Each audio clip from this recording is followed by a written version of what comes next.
Papi, papa,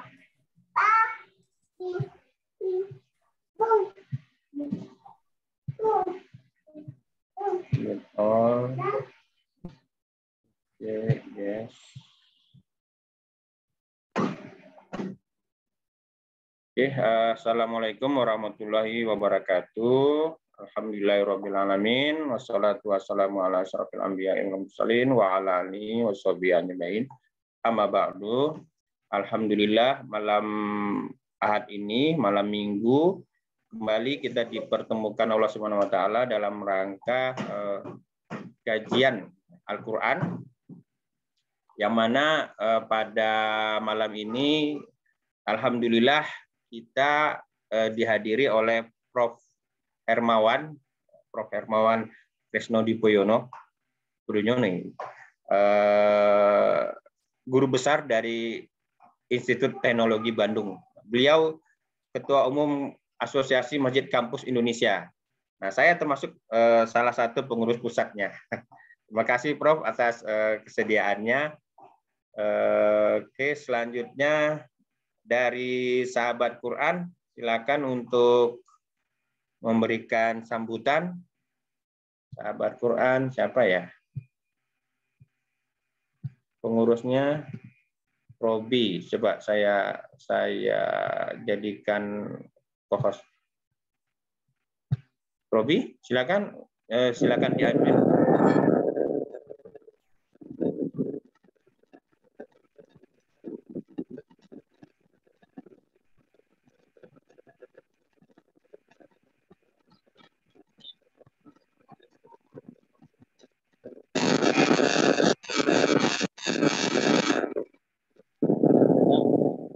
Belum kedengaran suaranya, Robi?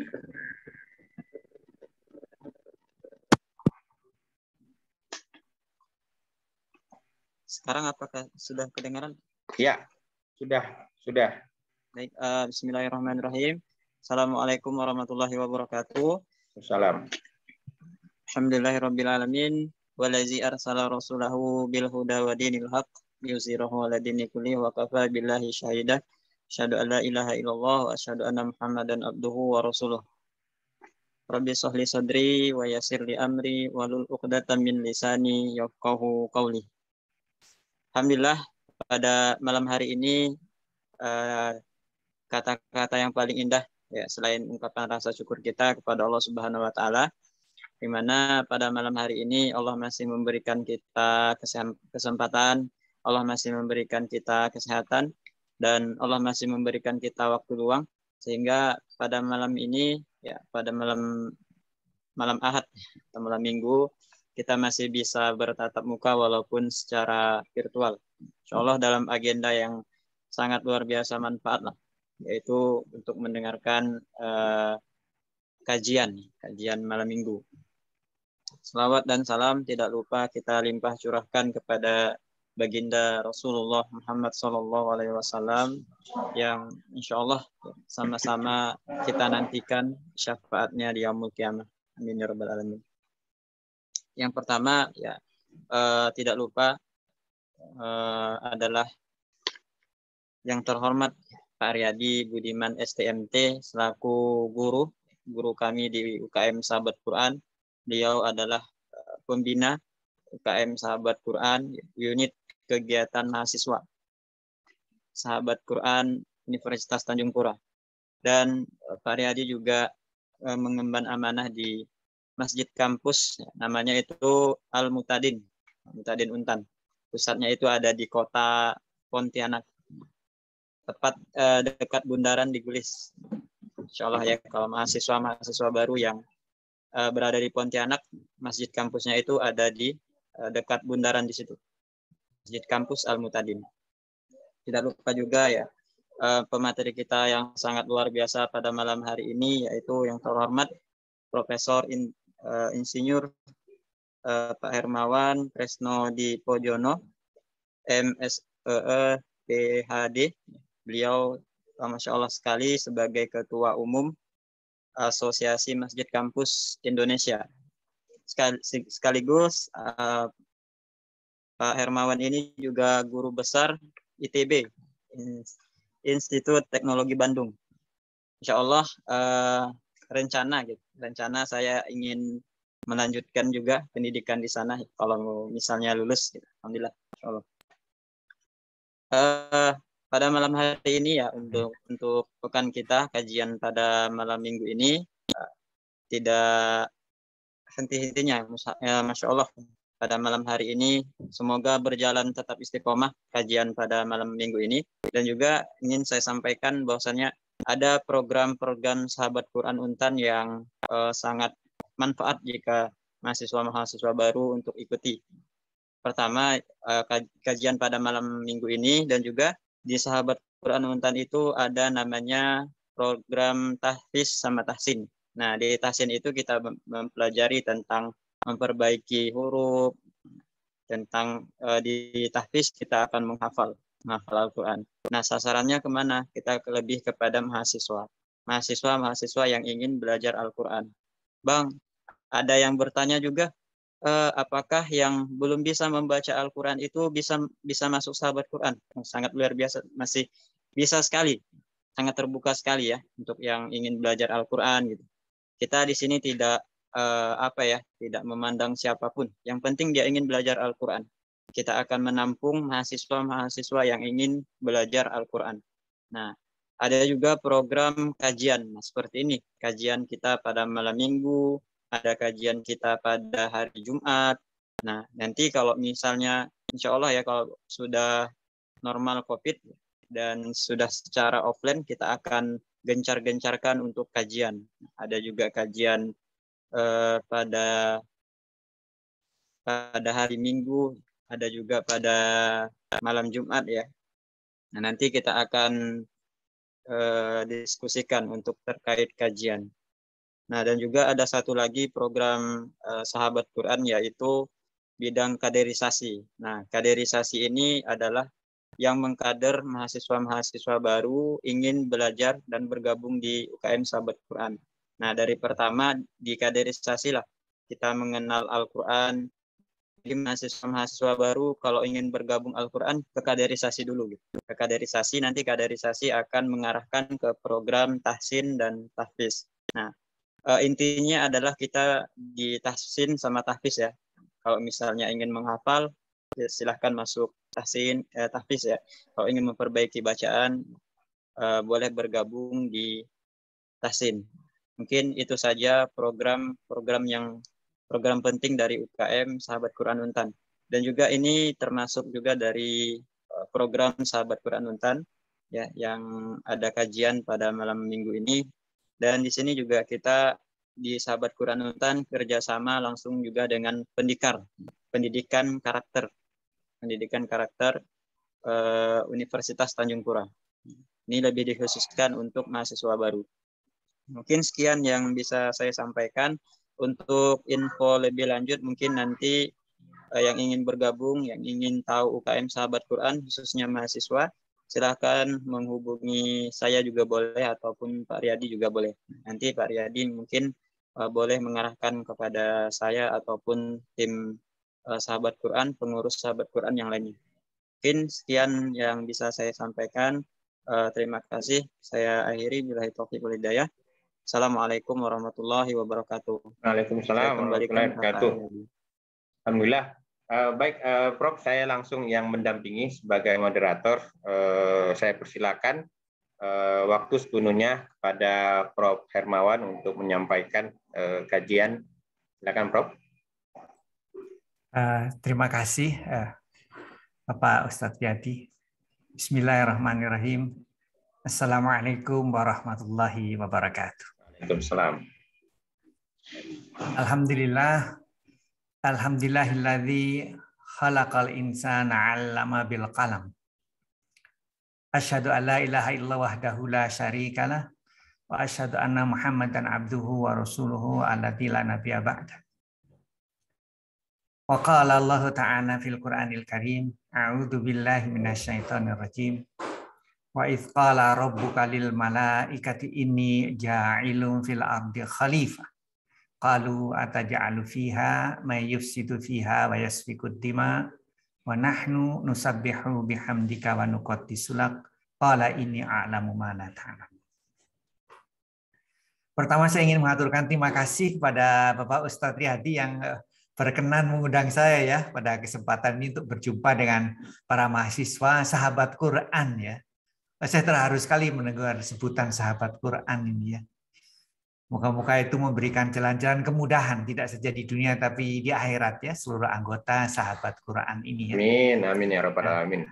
Jadi saya senang sekali. Robi tadi jurusannya apa ya? Barangkali pengen jadi mahasiswa saya nanti. Saya senang sekali kalau Robi bisa mengambil S2 atau S3 bersama saya ya. Tentu saya senang sekali. Moga-moga bidangnya sama dengan bidang saya ya. More than welcome, please come to ITB ya, to be my student. Alhamdulillah, insya Allah. Ya, moga-moga bidangnya cocok gitu dengan saya. Ini juga ada mahasiswi dari Universitas Teguh Umar ya, Noni Amalia ya. Selamat datang Noni. Terima kasih bersedia hadir pada malam hari ini. Juga adik-adik masih dari Untan tentunya, sahabat Quran ya. Saya sangat senang berkesempatan untuk jumpa dengan kalian pada malam hari ini. Saya izin mau share ya. Ustadz Riyadi mau share, materinya udah saya siapkan. Saya gunakan PPT supaya lebih mudah diikuti begitu.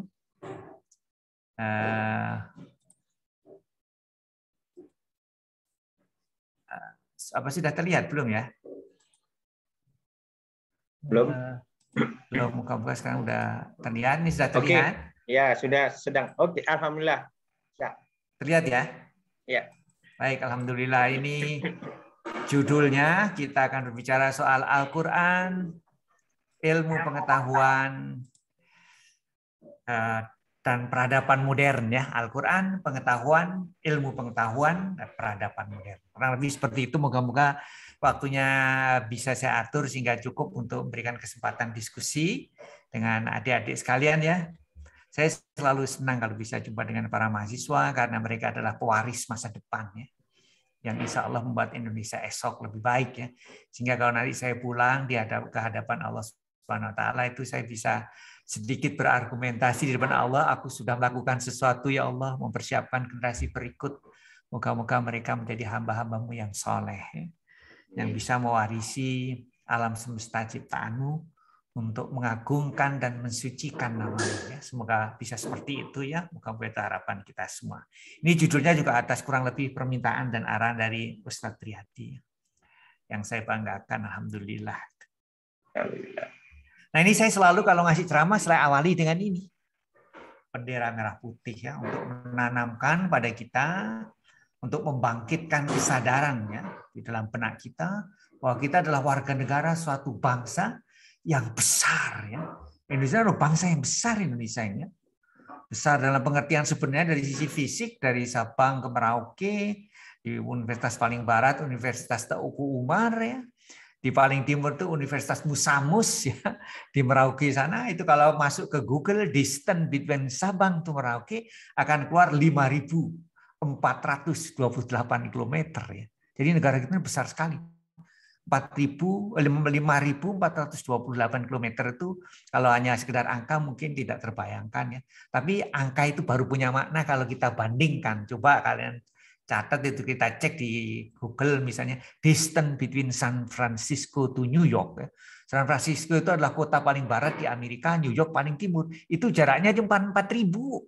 Kita 1.000 lebih panjang dibandingkan Amerika daratan. Jadi negara kita besar sekali. Bahkan lebih dari itu juga pulau-pulau ya. Dengan demikian setiap pulau itu punya budaya sendiri ya, bahasa sendiri, makanan sendiri. Jadi negara kita tuh negara yang luar biasa keanekaragamannya. Dan semakin aneka ragam, kita tahu ekosistem itu semakin stabil ya. Ekosistem yang seperti itu semakin stabil. Tetapi memang semakin kompleks menanganinya. Ya. Jadi sebenarnya kita sudah dipersiapkan oleh Allah itu untuk siap menghadapi kompleksiti.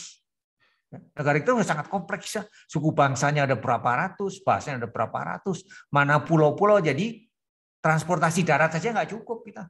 Mestinya kita juga memberikan transportasi laut, transportasi udara. Jadi sudah dari awal kita ini dipersiapkan untuk menghadapi kompleksiti. Ya.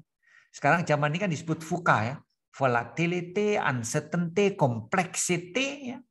dan ambiguity ya. Jadi kita ini sepertinya dipersiapkan oleh Allah Subhanahu wa taala untuk menghadapi itu kan. Nature-nya, fitrahnya negara kita ini negara yang luar biasa. Luar biasa banget. Makanya ini saya selalu awali dengan ini ya, setiap saya berbicara. Nah, ini sekarang saya buka dengan tadi sudah saya bacakan di surat Al-Baqarah ya. Jadi surat Al-Baqarah ini terkenal sekali. Saya harap kalian semuanya sahabat Quran itu satu saat nanti hafal juga Al-Baqarah ya. Nggak tahu ditargetkan sama Ustadz Riyadi mana dulu yang dihafalkan dulu, Al-Baqarah dulu atau juz 30 dulu ya. Itu ada plus minusnya kalau juz 30 karena pendek-pendek gitu, begitu hafal kita confidence level kita meningkat ya, karena saya udah hafal ya. Surat Amma yatasaalun dan sebagainya ya. Kita sudah hafal ya. Jadi pendek-pendek kita hafal, jadi confidence kita bertambah. Tapi bisa juga langsung mulai dari Al-Baqarah. Kalau Al-Baqarah saja hafal, aduh apalagi yang lain mestinya ya. Jadi kalian boleh pilih. Prof, ya. Prof, kalau adik-adik mahasiswa pendikar muslim ini mereka membaca terjemahan dari awal sampai akhir Al-Qur'an. Bagus sekali. Bagus sekali ya. Ya. Jadi mengetahui artinya sehingga terdorong untuk mengambil manfaat daripadanya, hikmah daripadanya. Kemudian dengan demikian moga-moga terdorong untuk mengamalkan ya. Nah, itu tentu lebih hebat lagi, itu satu level lebih tinggi ya. Ya. Jadi di samping menghafal juga mengetahui artinya, kemudian terdorong untuk mengamalkannya ya. Insya Allah mendapat keberkahan. Ini surat Al-Baqarah ayat 30 dan juga ayat 31 ya. Ini wa idz qala rabbuka lil malaikati inni ja'ilun fil ardi khalifah ya. Dan ingatlah ketika Allah itu menyampaikan kehendaknya kepada para malaikat, saya akan menempatkan seorang khalifah di muka bumi ya. A trustee ya, ini kalau dalam bahasa Inggris diterjemahkan sebagai a trustee ya, yang diberi amanah ya. Khalifah itu yang diberi amanah untuk mengurus bumi, mengurus alam semesta sebenarnya. Lalu para malaikat terheran-heran, kenapa kamu ya Allah engkau masih ingin menciptakan makhluk ya, yang nantinya akan merusak ya. Sebagian dari mereka bersifat merusak, bahkan menumpahkan darah. Padahal kami ini kan tiap hari sudah bertasbih, mensucikan namamu. Ya. Tidak pernah menentang perintahmu. Kurang apa lagi? Ya. Yang menarik itu jawaban dari Allah ya. Jawaban dari Allah di sini itu kalau kita lihat ya, dia itu menjawabnya itu enggak jawabnya aku lebih berkuasa dari kamu, walaupun Allah memang berkuasa. Aku penguasa alam, aku berhak berbuat sekehendakku. Bisa saja belum jawab, tapi belum. Allah itu menjawabnya I know what you do not know. Jadi alasan yang digunakan adalah aku mengetahui, aku memiliki pengetahuan yang lebih dibandingkan kalian. Jadi yang dipakai argumentasi oleh Allah itu knowledge. Ya, jadi bukan power. Ya, bukan kekuasaan yang dipakai. Dalam pengertian kekuasaan, aku lebih berkuasa, aku berhak melakukan apapun, bukan. Tapi aku lebih tahu dibandingkan engkau. Artinya saya mempunyai pengetahuan, aku mempunyai pengetahuan. Jadi knowledge yang dipakai. Ya. Kemudian Allah menyatakan wa 'allama Adamal asma'a kullaha. Ya, ini saya ingin garis bawah yang ini. Ya.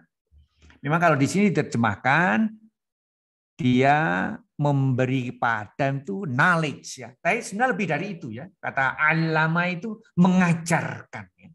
Jadi Allah itu mengajarkan pengetahuan kepada. Jadi Adam yang merupakan representasi manusia ternyata diajari. Artinya apa? Artinya Adam atau manusia itu memiliki capacity untuk belajar. Nah ini penting banget. Jadi Allah itu memfasilitasi kita capacity dan capability untuk belajar.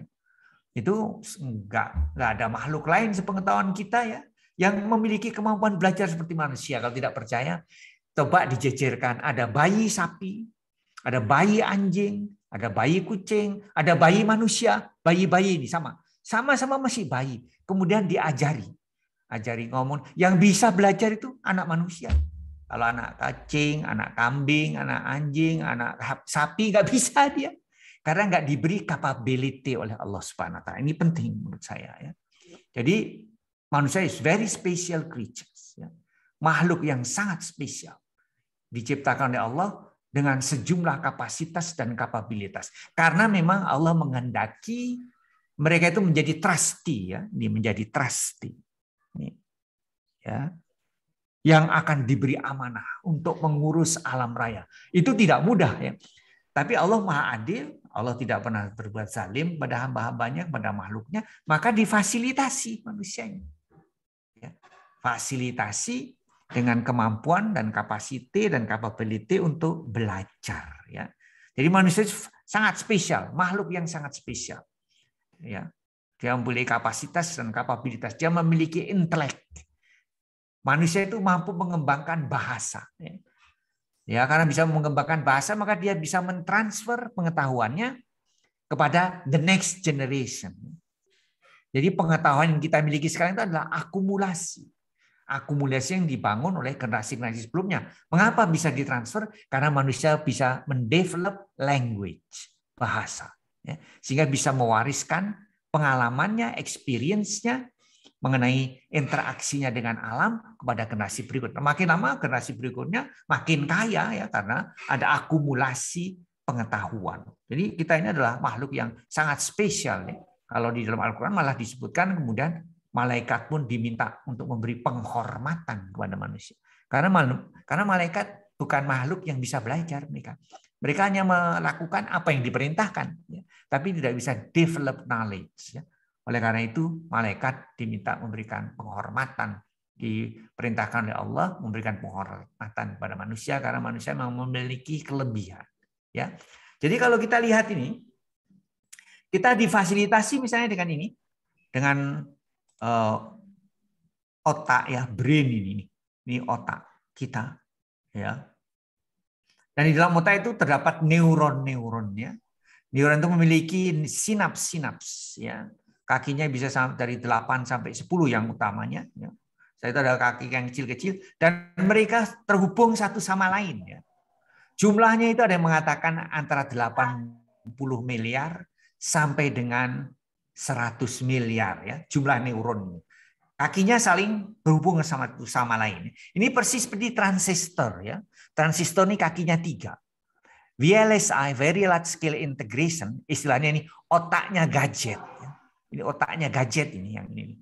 Kalau kalian punya gadget, itu otaknya itu adalah VLSI, IC, ya, Integrated Circuit. Itu terdiri dari paling banyak, paling minimal kalau yang paling ultra large scale integration itu jumlah transistornya itu sampai jutaan. Jumlah dengan kaki 3 yang saling terhubung sehingga kombinasinya itu banyak banget. Tapi ini nggak ada apa-apanya dibandingkan otak manusia. Otak manusia itu neuronnya itu 100 miliar, ya. Dan kakinya ada 8 lebih sampai 10 gitu, dan saling terhubung sehingga kombinasinya itu luar biasa banyaknya. Ya, jadi manusia sebenarnya punya potensi yang luar biasa. Ya, hanya sayangnya tidak semuanya memanfaatkan fasilitas yang diberikan oleh Allah. Karena tantangan yang kita hadapi itu juga luar biasa, very complex. Ya. Karena Allah menghendaki kita ini memakmurkan dunia, alam, tapi juga menjaganya supaya dia tetap dalam keadaan harmoni. Ya. Sebab kalau sampai rusak, sampai salah kita menjaga alam, yang terjadi adalah seperti sekarang. Global, ya. Climate change yang terjadi. Katanya nanti permukaan air laut itu akan naik, ya, sampai 65 meter. Ya. Kalau sampai kita salah dalam mengelola alam. Nah, ini sudah diingatkan oleh Al-Quran mengenai hal tersebut. Ya. Dan kita diberi fasilitas Allah Subhanahu wa Ta'ala, ya, berupa brain, ya, dengan kemampuan yang luar biasa, ya. Bisa kita bandingkan dengan IC yang ada di dalam gadget kita. Gadget kita pun hanya jutaan transistor saja, dia bisa melakukan banyak hal, ya, apalagi otak manusia. Jadi luar biasa. Kita diberi fasilitas Allah Subhanahu wa Ta'ala. Nah, dengan kemampuan itu kita bisa develop pengetahuan, ya. Ini pengetahuan, knowledge. Apa sih artinya pengetahuan? Pengetahuan itu hal-hal yang kita ketahui. Hal-hal yang diketahui oleh seseorang itu membentuk pengetahuan yang dia miliki. Ya, ini lingkaran yang besar, ya. Nah, ilmu pengetahuan atau sains itu adalah subset, ya, himpunan bagian yang lebih kecil. Jadi pengetahuan ini lebih gede yang kita miliki. Ada jenis pengetahuan yang kita peroleh dengan cara-cara tertentu, metodologi tertentu, itu disebut sains. Ya. Sains itu lebih kecil dari knowledge. Ya. Seperti itu. Jadi kalau kita lihat bagaimana pengetahuan itu kita peroleh, itu ada dua. Saya itu melalui indera kita mengamati alam semesta, ada interaksi, ya, karena sifat-sifat tertentu dari alam semesta, kemudian kita bisa mengambil manfaat dari alam semesta, ya. Karena alam semesta itu mengikuti kaidah-kaidah tertentu, ya. Dengan proses, metode, dan sistematika tertentu, kemudian kita bisa mengetahui karakteristik alam, sehingga kita bisa memanfaatkannya. Ya. Nah, bisa juga dari suatu sumber. Nah, dari sumber itu berkenan memberitahu kita, itu juga membentuk pengetahuan kita. Ya. Tidak semuanya pengetahuan itu bisa diperoleh melalui sains. Ya. Ada yang tidak bisa diperoleh melalui sains. Misalnya apa? Ada hidup setelah mati. Nah, itu nggak bisa dari sains. Karena nggak pernah ada itu. Kita masukkan sensor-sensor ke alam kubur yang nggak bisa menangkap apa-apa. Kebetulan yang sudah berangkat duluan di dalam alam kubur tidak pernah ada yang kirim SMS ke kita. Nggak ada yang kirim WA ngabari, wah di sini saya ketemu gini-gini, wah di sini nyaman sekali. Nggak ada berita itu. Jadi kita nggak tahu sama sekali ya. Itu different world. Once the door of death is open, ya, sekali pintu kematian terbuka, ya sudah bablas ke sana. Nggak ada berita lagi. Ya. Orang boleh saja beranggapan ya di sana nggak ada apa-apa, boleh-boleh aja, itu pilihan bebas ya. Tapi yang Maha Mengetahui beritahu kita ada kehidupan setelah kematian itu. Nah itu kita nggak bisa dari sains dapatnya, karena kita diberitahu. Siapa yang beritahu? Yang beritahu kita ya Sang Pencipta. Melalui apa? Proses metodologinya melalui wahyu. Nah ini membentuk pengetahuan manusia. Ya di samping melalui sains karena interaksi kita dengan alam, juga karena bisa diberitahu oleh sumber-sumber yang kompeten ya. Jadi kita tidak perlu melakukan scientific activity ya, tapi kita memiliki pengetahuan karena diberitahu. Misalnya apa? Kalian yang bukan kedokteran, kalian datang ke dokter, ya. Kalian percaya aja itu. Disakiti pun kalian mau, malah kalian bayar kan. Disuntik itu kan disakiti. Kalian tetap nggak marah, malah kalian bayar. Padahal udah disakiti. Dikasih obat yang baik pun kalian mau. Karena kalian percaya dokter itu memiliki kompetensi ya, dan kalian percaya. Nah, yang memiliki kompetensi itu banyak, tidak hanya dokter ya. Kompeten yang paling tinggi ya Sang Pencipta ya. Ya. Nah, tergantung dari kita mau atau tidak percaya seperti itu ya. Jadi memang penting sekali dengan demikian apa yang disebut iman ya. Kalau kita nggak punya fasilitas dan fakultas atau kemampuan mengimani sesuatu, hidup kita akan repot tuh. Kalau nggak percaya, kalau kita ke dokter, kalau kita nggak percaya sama dokter, repot gitu. Ya, kita mau makan ke restoran, kita jangan-jangan kita kepikiran, jangan-jangan ada bom di bawahnya, kita nggak percaya, kita nggak bisa bergerak sama sekali itu. Untungnya kita ini punya apa yang disebut kemampuan mengimani sesuatu. Ya percaya aja lah kita, langsung percaya aja, kita nggak mempertanyakan lagi. Nah, hidup menjadi luas. Jadi itu semuanya ada manfaat dan kegunaannya ya di dalam interaksi kita dengan alam termasuk dengan sesama ya. Jadi kita bisa develop knowledge ya, bahkan develop science ya melalui interaksi kita dengan alam ya, tapi pengetahuan kita lebih lebar dari sains ya. Kalau kita mau manfaatkan fakultas fasilitas iman ya. Dengan iman kita bisa punya pengetahuan seperti tadi, kita bisa mengetahui ada hidup setelah mati ya. Kita bisa mengetahui kalau seseorang itu tidak jujur itu akan berakibat sesuatu. Nah, itu kita bisa tahu karena diberitahu. Kita kadang-kadang kalau kita semata-mata hanya menggunakan fasilitas sains ya saja, kita bisa-bisa nanti tidak percaya pada hal-hal yang sebetulnya ada. Ya. Jadi ini secara sepintas seperti saya berikan. Ya. Maaf.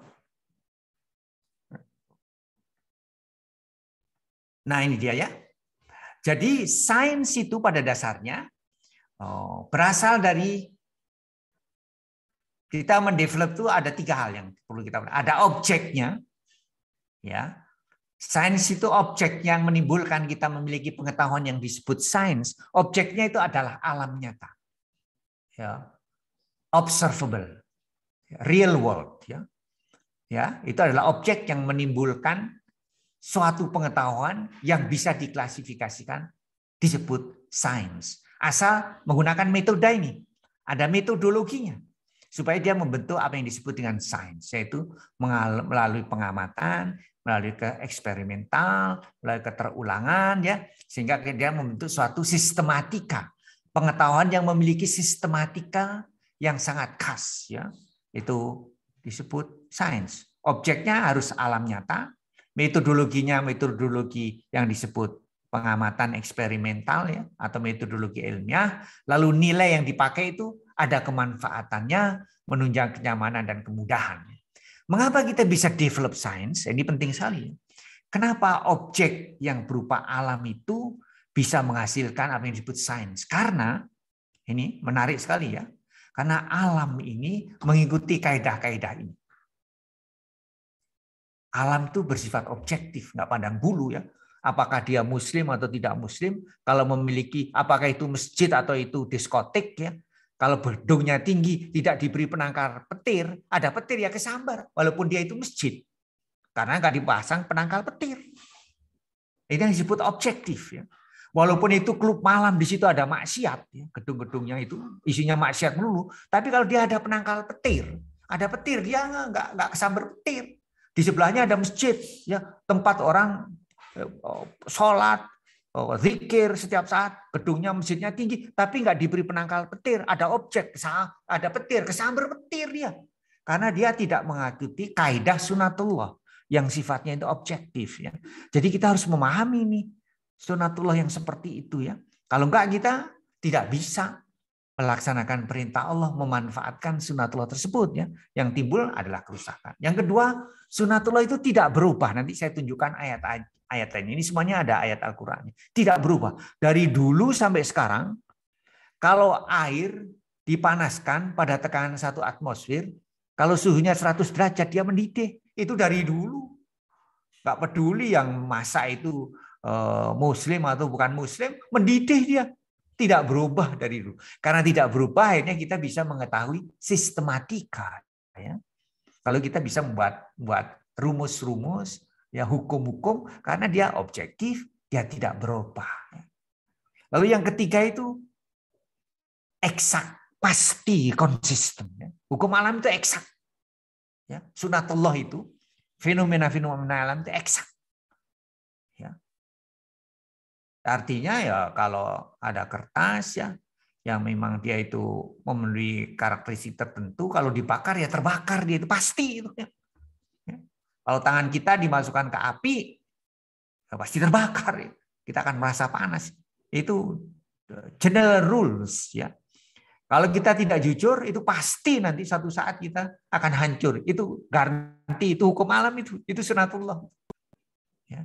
Kalau korup, ya, negara itu banyak yang korup, negara itu pasti akan hancur, itu pasti itu sunatullah.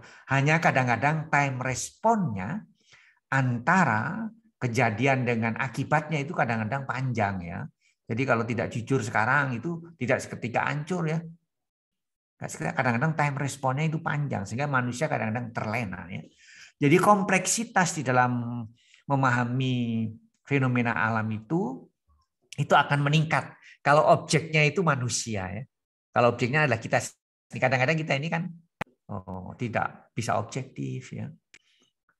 Lebih dari itu manusia itu memiliki free will, jadi tidak mudah. Artinya variabelnya itu banyak sekali, ya. Atau benda-bendanya itu sangat kecil, seperti kita mempelajari elektron. Nah, itu agak beda itu pendekatannya, karena dia benda sangat kecil, itu rules dan regulation-nya juga sangat berbeda dengan objek-objek yang besar. Atau objek yang sangat besar sekali seperti alam semesta, ya, itu kompleksitasnya itu menjadi meningkat, ya. Jadi menjadi pelajarannya menjadi semakin complicated. Dan Al-Qur'an itu memerintahkan kita untuk memperhatikan alam. Tadi ayat sebelumnya tadi ini misalnya, ini Al-Qur'an ini, ya. A'udzubillahi minasyaitonirrajim. Inna fi khalqis samawati wal ardi waqtila fil laili wan nahari la ayatil liulil albab. Ya. Sesungguhnya, ya, di dalam penciptaan langit dan bumi dan pergantian siang dan malam terdapat tanda-tanda bagi ulil albab, ya. Jadi mengamati fenomena-fenomena di sekitar kita itu penting itu bagi orang yang ingin disebut sebagai ulil albab. Siapa mereka? Alladzina yadhkurunallaha qiyaman wa qu'udan wa 'ala junubihim wa yatafakkaruna fi khalqis samawati wal ard. Rabbana ma khalaqta hadza batilan subhanaka faqina adzabannar, ya. Adalah orang-orang yang baik dia itu berdiri, duduk, ya, berbaring itu senantiasa berzikir, ya. Berzikir dan juga berpikir, ya. Berzikir dan berpikir, ya. Itu ciri-ciri seorang ulil albab, ya. Ulil albab itu orang yang sangat spesial dalam bahasa Al-Qur'an, ya. Yang mendapatkan kedudukan khusus, ya. Moga-moga kita termasuk ulil albab, yaitu mengamati dengan metodologi yang sangat terukur, ya, mempelajari fenomena alam sehingga kita bisa memanfaatkan, dan setelah itu kita sampai pada kesimpulan, ya Allah, tidak ada satupun dari ciptaanmu ini yang sia-sia. Ya, di sana tersimpan berbagai macam hikmah, dan dari sana kita mengenal Sang Pencipta.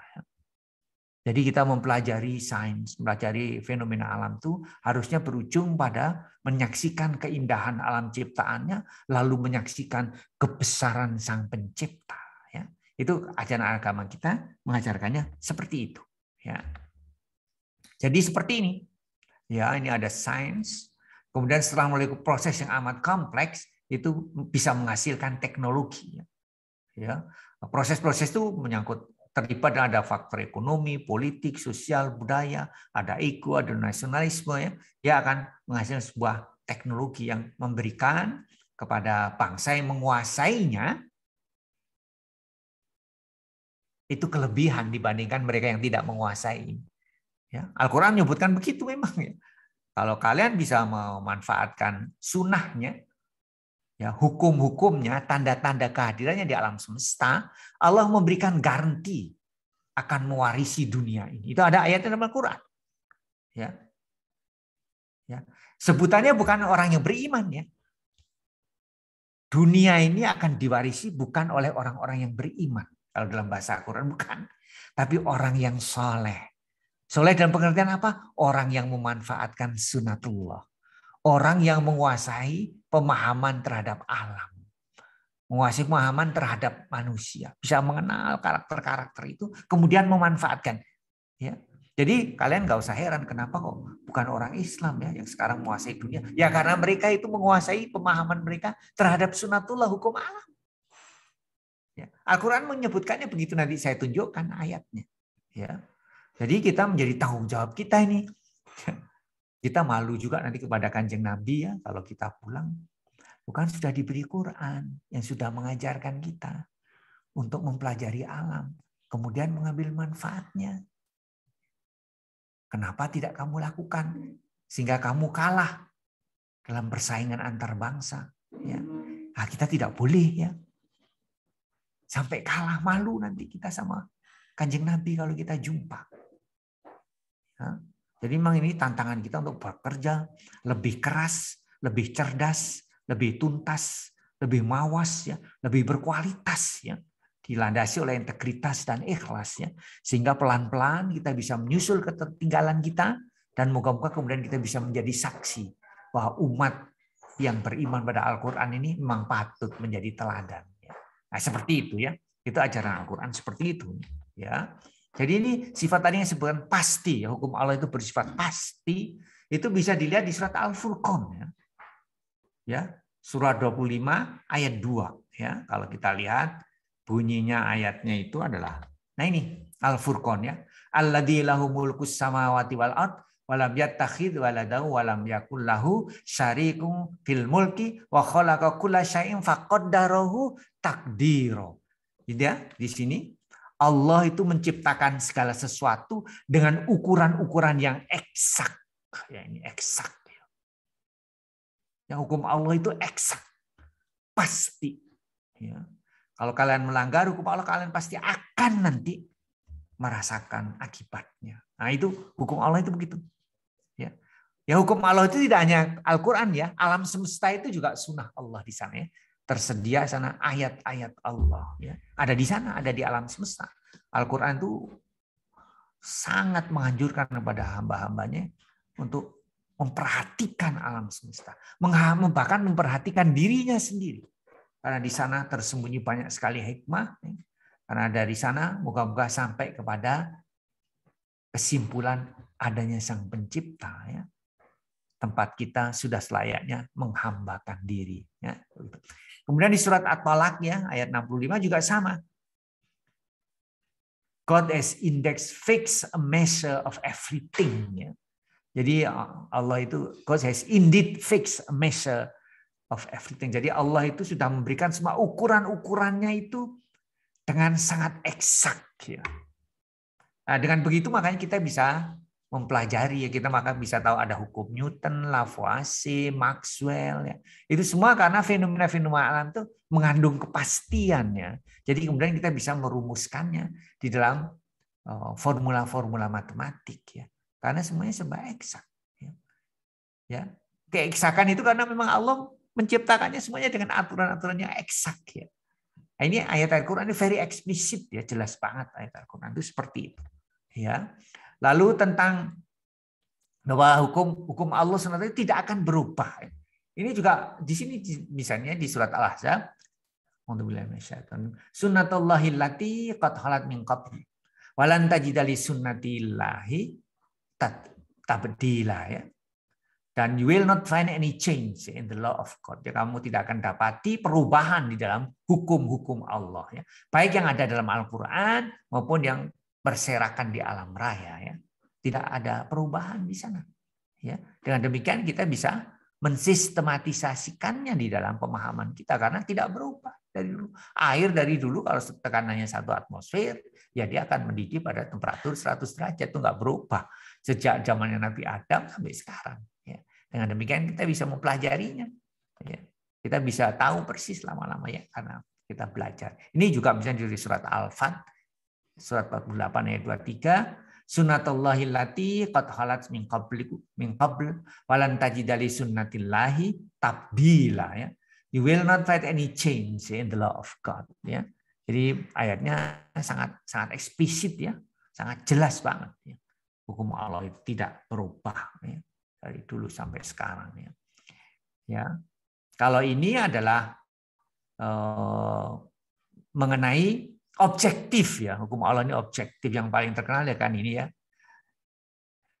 Innallaha la yughayyiru ma biqaumin hatta yughayyiru ma bi anfusihim, ya. Dan Allah tidak akan merubah nasib suatu bangsa kalau dia tidak merubah dirinya sendiri. Dia objektif, kalau dia males-malesan ya udah, dia akan sampai di situ aja, ya. Ini nggak akan, ya. Objektif, nggak peduli dia itu sholat, dia itu ini, tapi kalau dia tidak menguasai hukum-hukum alam, ya orang lain yang bisa memanfaatkan. Ya, jadi kita tertinggal di dalam perlombaan penguasaan sains dan teknologi. Akibatnya ya kita hidupnya lebih menderita. Ya, karena skalanya itu benar-benar sangat tergantung pada penguasaan kita terhadap hukum-hukum Allah. Kepatuhan itu pada hukum-hukum Allah, baik yang tertulis dalam Al-Quran maupun yang ada di alam raya. Semuanya itu merupakan tanda-tanda, ya, ayat-ayat Allah yang harus kita patuhi, ya. Dan untuk itu harus kita pelajari, ya. Harus kita kuasai, harus kita amalkan, ya.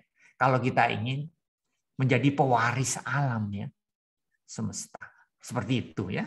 Jadi ini sangat penting untuk kita tahu. Ini sama saja ini juga begitu. Nah, ini yang tadi saya sebutkan di surat Al-Anbiya itu, walaqad katabna fi Zabur mim ba'di dzikr annal arda yarithuha ibadiyas salihun, ya, ya.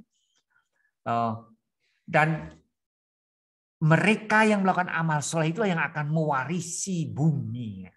Ya, di sini adalah goodwill, tapi ini salihun, ya. Kalau dalam Al-Quran kan disebut amanu wa amilus soleh, ya. Jadi tidak hanya amanu saja, ada amal solehnya. Amal soleh dibedakan dengan amanu, ya. Tapi yang digunakan oleh Al-Quran untuk mereka itu bisa menguasai bumi, ya, menjadi penguasa bumi, ada yang beramal soleh, bukan yang beriman, yang beramal soleh. Jadi kita tidak heran kalau ya itu yang tidak beriman, ya, negara-negara yang sekarang disebut negara maju, dia yang menguasai dunia, ya, dia itu yang amal solehnya kuat. Amal soleh itu apa? Seperti tadi, memasang penangkal petir itu amal soleh. Itu amal soleh. Ya. Jadi seperti saya sebutkan, kalau orang Islam bangun masjid, bangunannya tinggi, tidak diberi penangkal petir, dia belum melakukan amal soleh. Ya, begitu ada petir, kesamber lah dia. Ya. Bangun masjid 3 tingkat, tapi strukturnya nggak dihitung dengan benar. Ada gempa ringan saja, ambiar dia. Ya, nah, itu tidak menggunakan amal soleh di sana. Ya. Kalau dalam Al-Quran kan amanu wa amilus solehat itu dipisah. Ada amanu, ada amilus solehat. Ya. Nah, dalam konteks ini ya, ini maksudnya seperti ini. Jadi ini penting banget bagi kita ya. Jadi kalian yang sekarang jadi mahasiswa itu sangat beruntung mendapatkan kesempatan untuk mempersiapkan diri menjadi hamba-hamba yang saleh ya.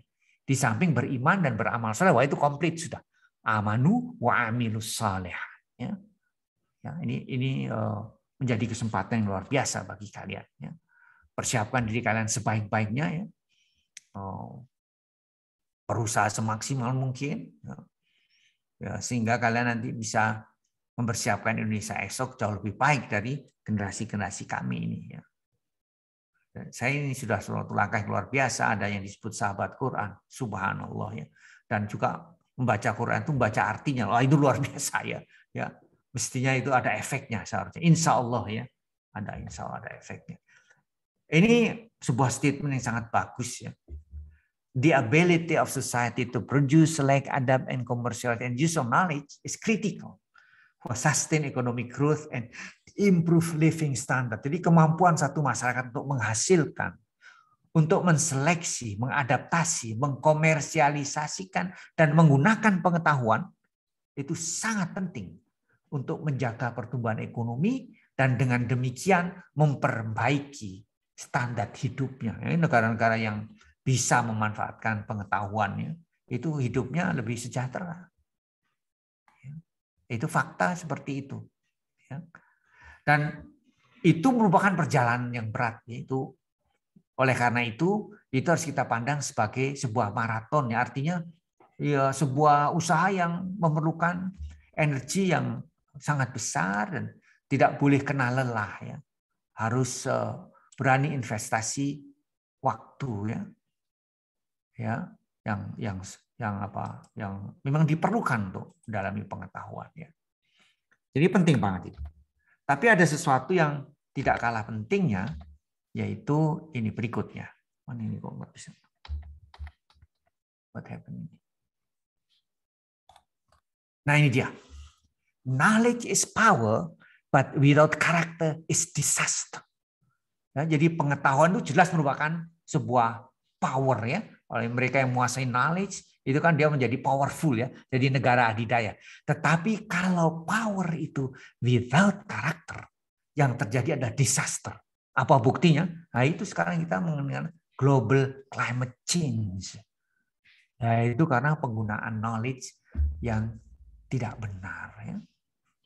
Ya, akhirnya yang timbul adalah kerusakan. Ini Quran juga sudah mengingatkan kita. Jadi kita ini punya tanggung jawab yang luar biasa. Orang Muslim ini memiliki iman, ya, tinggal diasah supaya bisa beramal soleh, sehingga disaster itu tidak terjadi. Ya. Karena dilandasi atas karakter. Jadi tidak ada di sana itu istilahnya itu apa ya, keserakahan. Ya. Jadi kerusakan-kerusakan itu biasanya timbul karena ada keserakahan. Ya. Ya.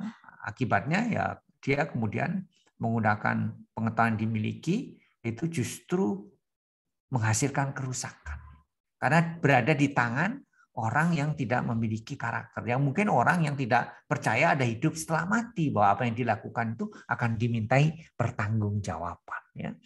Jadi pengetahuan itu penting, tapi without karakter, that will be a disaster. Istilahnya seperti ini. Jadi ini sudah sangat bagus ya. Di Untan itu ada pendidikan karakter, ada sahabat Quran. Ini sudah klop banget nih ya, dengan kata-kata mutiara. Dan ini benar-benar terjadi. Faktanya menunjukkan seperti itu ya. Dan sekarang yang menjadi korban tidak hanya sekelompok kecil, seluruh dunia ini. Kalau yang melakukan perusakan itu ada superpower, kerusakannya itu menjadi global. Menjadi global. Menjadi global yang rusak. Climate change itu at a global scale. Ya. Jadi kita punya amanah yang luar biasa. Saya kira mungkin sampai di sini aja ya, Ustadz Riyadi. Kita mungkin ada tanya jawab. Kalau enggak nanti saya terlalu asik bicara terus ya. Padahal saya inginnya ada diskusi. Saya kira ini saya kembalikan kepada Bapak Riyadi untuk membuka diskusi ya, untuk berikan kesempatan pada adik-adik mahasiswa. Terima kasih atas perhatiannya. Baik, alhamdulillah. Barusan sama-sama kita dengarkan presentasi dari Prof. Hermawan. Selanjutnya kita diskusi. Silakan raise hand bagi yang ingin bertanya. Nanti saya beri rekomendasi untuk unmute sendiri. Silakan siapa yang ini mau bertanya, silakan raise hand. Sementara belum ada pertanyaan, Bapak-bapak, ini saya lihat ada Pak Sulaiman dan Pak Ahmad Joyo mau ini komentar.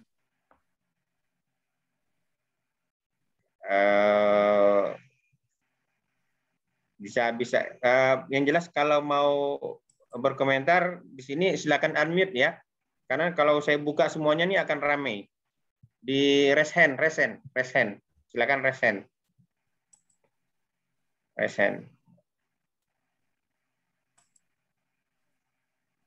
Di raise hand yang mau bertanya.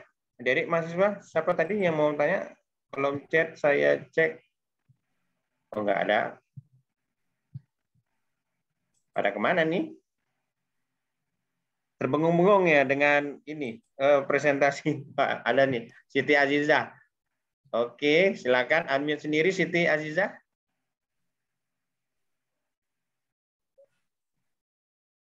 Belum bisa. Unmute sendiri Siti Azizah.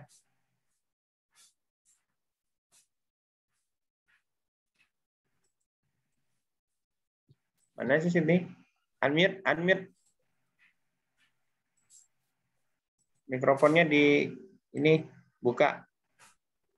Siti. Oh enggak.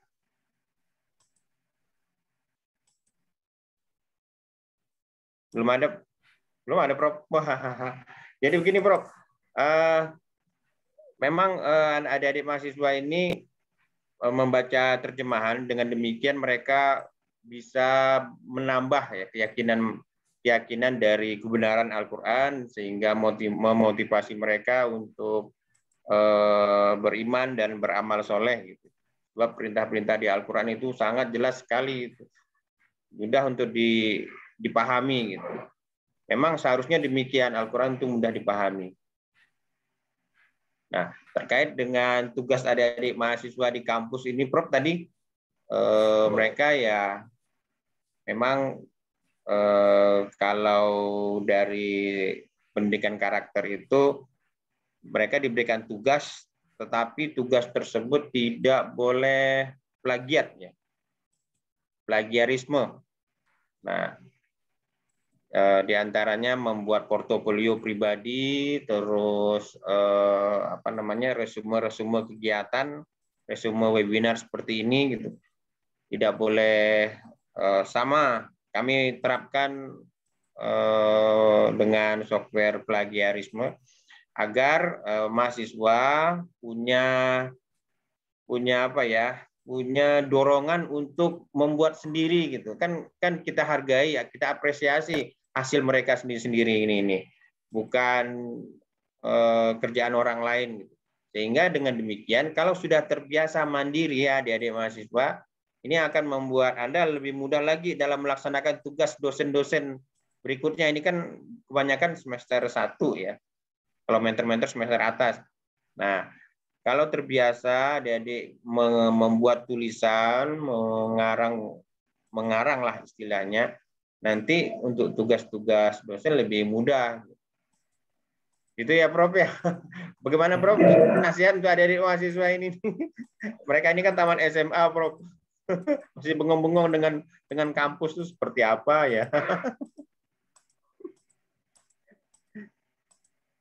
Ya alhamdulillah ya ada program semacam ini di Untan ya, insya Allah sangat bermanfaat. Saya percaya sekali kegiatan-kegiatan seperti pendidikan karakter, karena zaman sekarang ini memang zaman yang serba terbuka ya. Sekali kita melakukan kesalahan melanggar karakter,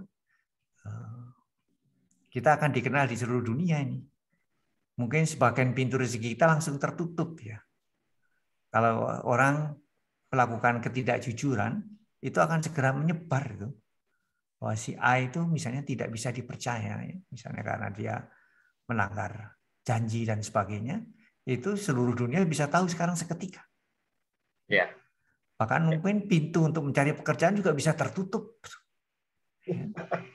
Jadi sekarang ini zaman yang seperti itu ya.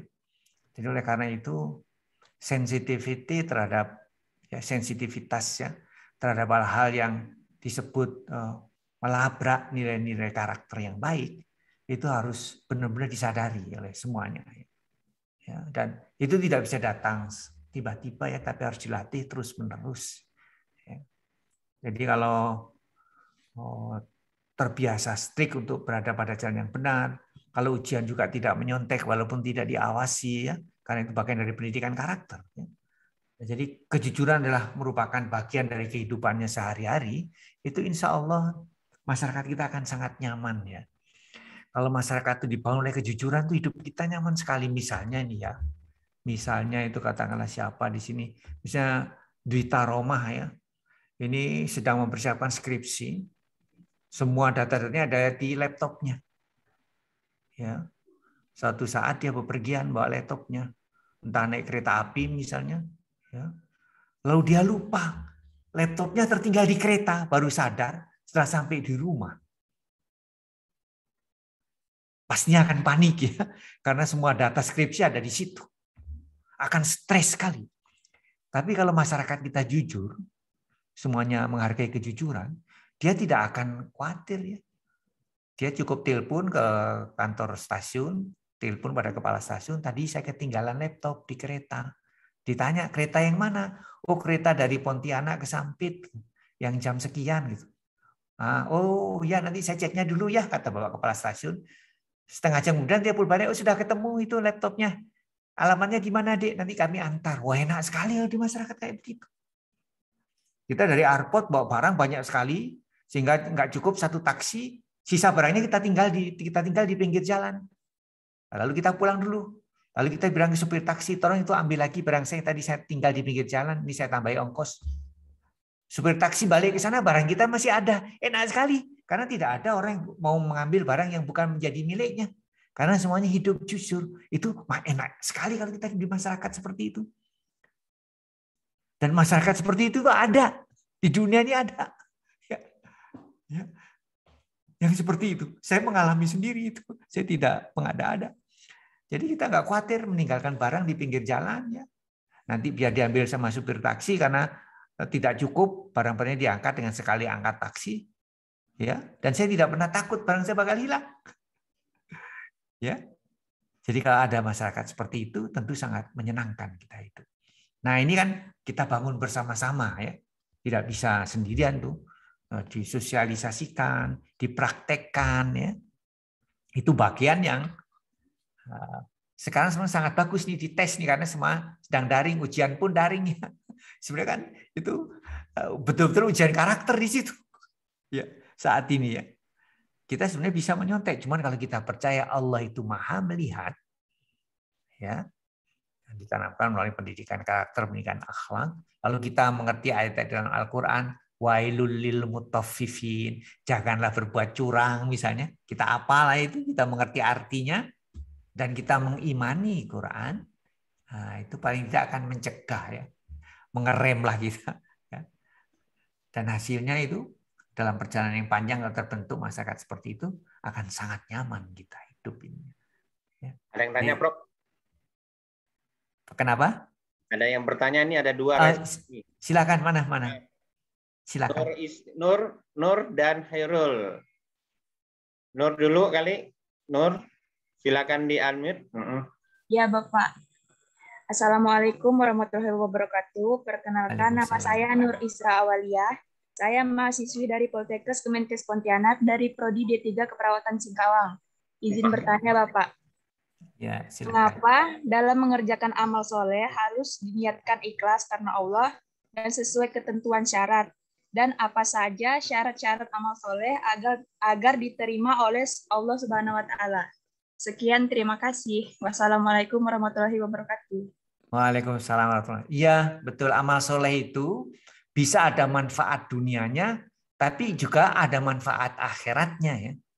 Tergantung kalau ingin juga mendapatkan manfaat akhirat, amal soleh itu harus dengan ikhlas. Ya. Ikhlas itu artinya semua itu dilaksanakan karena Allah Subhanahu Wa Taala. Ya. Tadi seperti tadi memelihara alam supaya tidak rusak, itu kan perlu amal soleh. Ya, artinya amal yang dilandasi atas pengetahuan kita tentang karakter alam yang ingin kita pelihara itu amal soleh. Ya.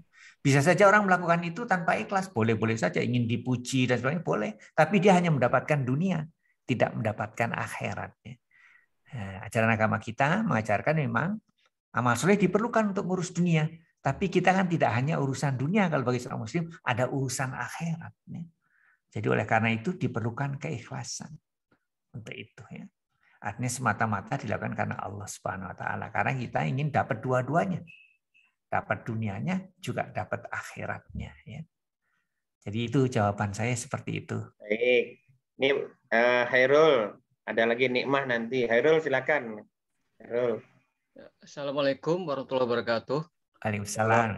Terima kasih Pak Riyadi sudah memberikan waktu saya untuk bertanya dengan pakar di bidangnya ini, Pak Dr. Hermawan.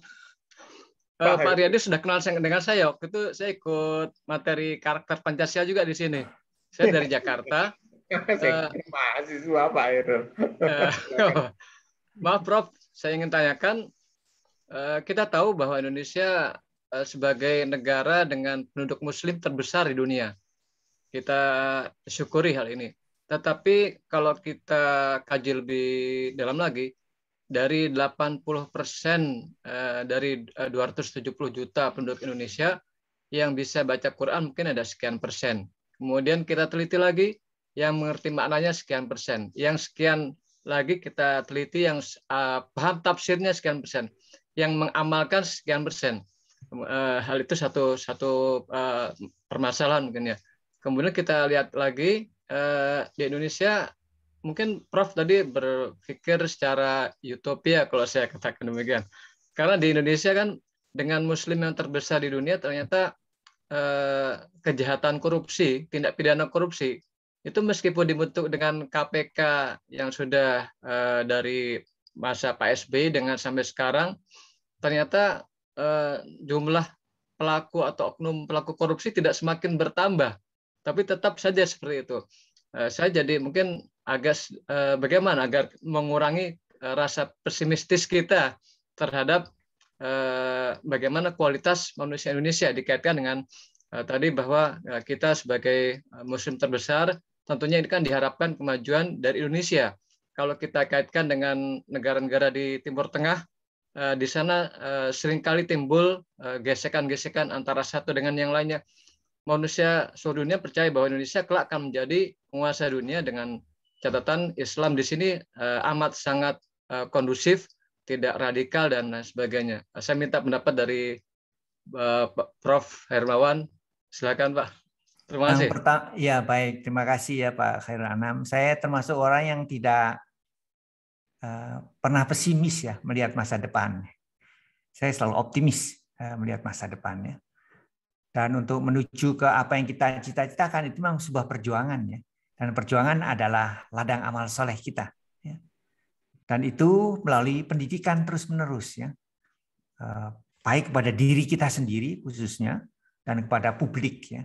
Jadi menjadi kewajiban kita kalau kita ini pendidik ya kita harus menanamkan terus hal-hal yang kita yakini sebagai kebenaran itu pada anak didik kita ya, tanpa kenal lelah. Ya. Dan itu juga harus kita praktekkan dalam diri kita sendiri tentunya, karena kita akan diminta pertanggungjawaban terhadap apa yang kita ucapkan. Nah, itu harus menjadi kesadaran kita. Kesadaran itu tidak saja kesadaran emosional, ya, tapi juga kesadaran intelektual.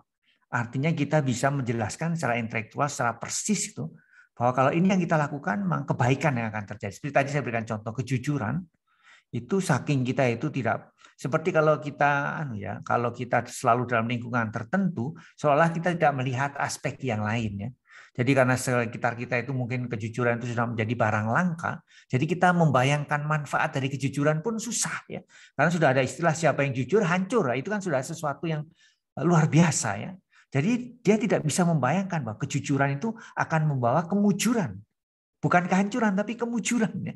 Jadi membayangkan saja dia tidak sanggup. Oleh karena itu penting melakukan perjalanan. Dan Al-Quran disebut fantasiru fil ard. Jadi kita bisa belajar di bangsa-bangsa lain yang dia bisa dengan sangat baik menguasai sunatullah untuk mengatur alam. Walaupun dia belum sampai pada level berikutnya, yaitu yang membawa manfaat bagi akhiratnya. Tapi di dunianya dia bisa selesaikan dengan baik. Nah itu kita perlu belajar. Jadi kita harus membuka diri, belajar juga dari orang lain, walaupun mungkin dia tidak seiman, tapi dia memahami dengan baik sunatullah. Dalam arti hukum-hukum Allah yang tidak tertulis dalam Al-Quran. Karena dua-duanya hukum Allah. Baik yang ada dalam Al-Quran maupun yang ada di dalam Al-Quran. Jadi saya selalu optimis melihat Indonesia esok. Itu yang selalu saya ajarkan kepada saya. Termasuk kalau saya tidak optimis, saya nggak maulah ceramah buat apa. Toh itu tidak ada manfaatnya. Tapi karena justru saya merasa optimis generasi yang akan datang itu bisa jadi generasi yang sedang ditunggu-tunggu. Sedangkan kita tunggu-tunggu yang mereka mencintai Quran, mereka mengamalkan Quran, mereka memiliki knowledge yang sangat advance, yang sangat sophisticated sehingga mampu bersaing dengan bangsa-bangsa lain. Kan itu harus kita ajarkan kepada anak didik kita. Kita tanamkan keyakinan itu. Jadi saya begitu, Pak Khairul Anam. Bahwa sekarang itu masih banyak hal-hal yang tidak kita inginkan, itu bagian dari proses ya. Amerika Serikat kan sudah merdeka 300 tahun ya, kita baru 75 tahun. Jadi prosesnya memang panjang ya. Jepang itu tradisinya udah kuat ya. Kita masih belum menjadi bangsa apa-apa, mereka sudah punya teknologi Jepang ini. Ya. Jadi wajar, jadi dia lebih dulu berjalan daripada kita ya. Nah, tinggal yang semacam ini harus terus-menerus ditanamkan kepada anak didik. Nah, kalau tidak jujur, akibatnya nanti berat. Ya. Kalau korupsi itu berat nanti. Ya. Tidak pada dirinya saja, pada kerusakan di masyarakat juga berat. Lalu kita bisa menunjukkan dengan contoh-contoh yang mudah dicerna bahwa itu berbahaya. Gitu, misalnya ya, itu harus terus-menerus kita sosialisasikan ya kepada publik. Nah, saya berpendapat begitu ya. Jadi saya nggak pernah kecil hati. Saya dalam situasi memang itu bagian dari perjuangan kita ya, bagian dari perjuangan kita. Orang-orang tua kita dulu berjuang untuk melawan penjajah, ya. Nah, kita sekarang berjuang untuk menanamkan nilai-nilai untuk mengawal supaya kemerdekaan itu yang sudah banyak makan korban tidak sia-sia. Nah, ya, saya begitu. Baik, Prof. Ada pertanyaan dari Nikmah. Silakan Nikmah di-unmute. Baik, terima kasih Pak Riyadi atas kesempatannya. Perkenalkan, nama saya Nikmah Ramayanti. Saya berasal dari Pendidikan Biologi Universitas Tanjung Pura. Nah, di sini saya izin bertanya, Pak. Bagaimana cara atau sudut pandang Bapak dalam menanggapi atau menyikapi kemajuan ilmu pengetahuan yang ada dengan nilai-nilai dalam Al-Quran agar tetap seimbang? Sekian dari saya, Pak. Terima kasih. Ya, ini pertanyaan yang bagus ya. Dengan ilmu pengetahuan itu karena kita memiliki power, bisa saja kita menjadi sombong ya, menjadi arogan ya. Jadi akibatnya akibatnya tentu tidak baik ya, karena kesombongan itu cepat atau lambat akan menyebabkan kita tergelincir ya. Ya oleh karena itu di samping menuntut ilmu ya di dalam kelas, dalam laboratorium, kita juga perlu membaca Quran ya. Supaya dengan begitu kita memperoleh hikmah daripadanya. Akhlakul karimah di sana ditanamkan ya melalui nilai Al-Quran, membaca sirah Rasul ya. Itu menjadi sangat penting untuk mengawal supaya kalaupun nanti kita diberi oleh Allah Subhanahu wa taala pengetahuan dan itu sebuah power, outcomes-nya, luarannya nanti adalah sesuatu rahmat bagi alam sekitar. Karena memang begitu ya, kita kan diberi tugas untuk menjadi rahmatan lil alamin ya. Jadi kita dengan memiliki pengetahuan, kita bersedia berbagi dengan orang lain, misalnya ya, pengetahuan kita dengan cara yang benar, misalnya. Karena kita diberi kelebihan, kita bersedia untuk menyantuni orang lain, ya, misalnya seperti itu. Itu bagian dari karakter-karakter yang indah, ya. Jadi tidak akan menjadi seorang yang arogan, yang sombong. Kalaupun pengetahuan kita itu nanti bermata dua, ya, seperti pedang bermata dua, kita akan menggunakannya secara proper, menggunakannya dengan benar, ya. Jadi tidak untuk mengiris hal-hal yang menyebabkan kerusakan ya. Pengetahuan yang kita miliki tidak akan kita gunakan hal-hal yang bisa menimbulkan kerusakan. Kita berani menyatakan tidak ya. Pada saat kita harus memilih ya misalnya ya. Pilihan-pilihan yang sulit ya. itu dikawal dengan agama, dikawal dengan akhlakul karimah, dikawal dengan karakter yang baik. Ya.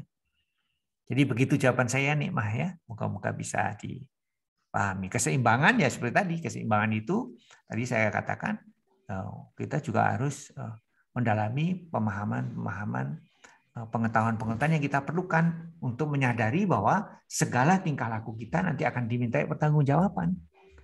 Setelah kita nanti harus meninggalkan dunia ini, karena sooner atau later, suka atau tidak suka, satu saat nanti kita akan meninggalkan dunia yang kita kenal sekarang ya, masuk ke alam lain, dan di sana ada pertanggungjawaban. Itu penting sekali untuk menjaga keseimbangan kita ya. Saya kira itu jawaban saya.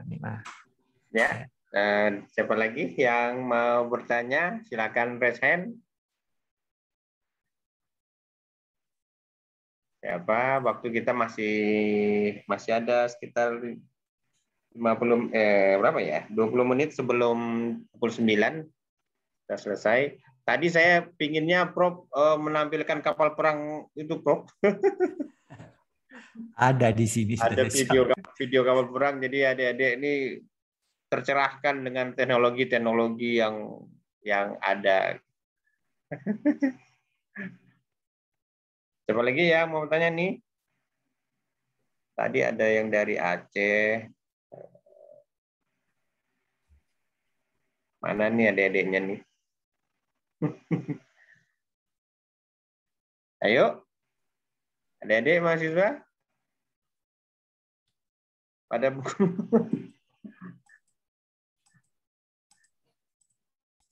Baik.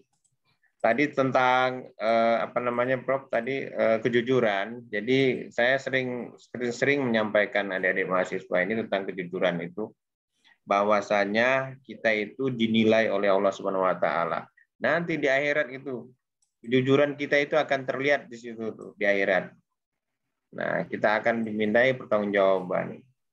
Kejujuran kita itu ada harganya itu di akhirat itu. Bukan nggak ada. Apalagi sampai mengambil hak milik orang lain, itu harus dikembalikan itu. Gimana cara mengembalikannya? Dibayar dengan pahala. Pahala kita yang membayar. Kalau habis pahala kita gimana? Dosa orang tersebut yang kita pegang. Nah, itu dia. Nggak ada kalau di akhirat nggak ada lagi harta seperti harta dunia bayar pakai uang, pakai barang, pakai dosa dan pahala nanti ininya perhitungannya. Itu harus dipegang benar-benar adik-adik.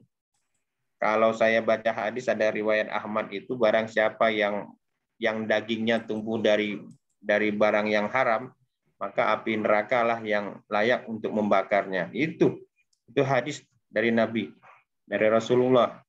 Nah, itu dipegang benar-benar. Jaga. Oleh karena itu, ya supaya kita bisa jujur, ya kita harus kerja keras, mandiri gitu ya. Agar tidak mudah untuk mengambil atau tergoda gitu.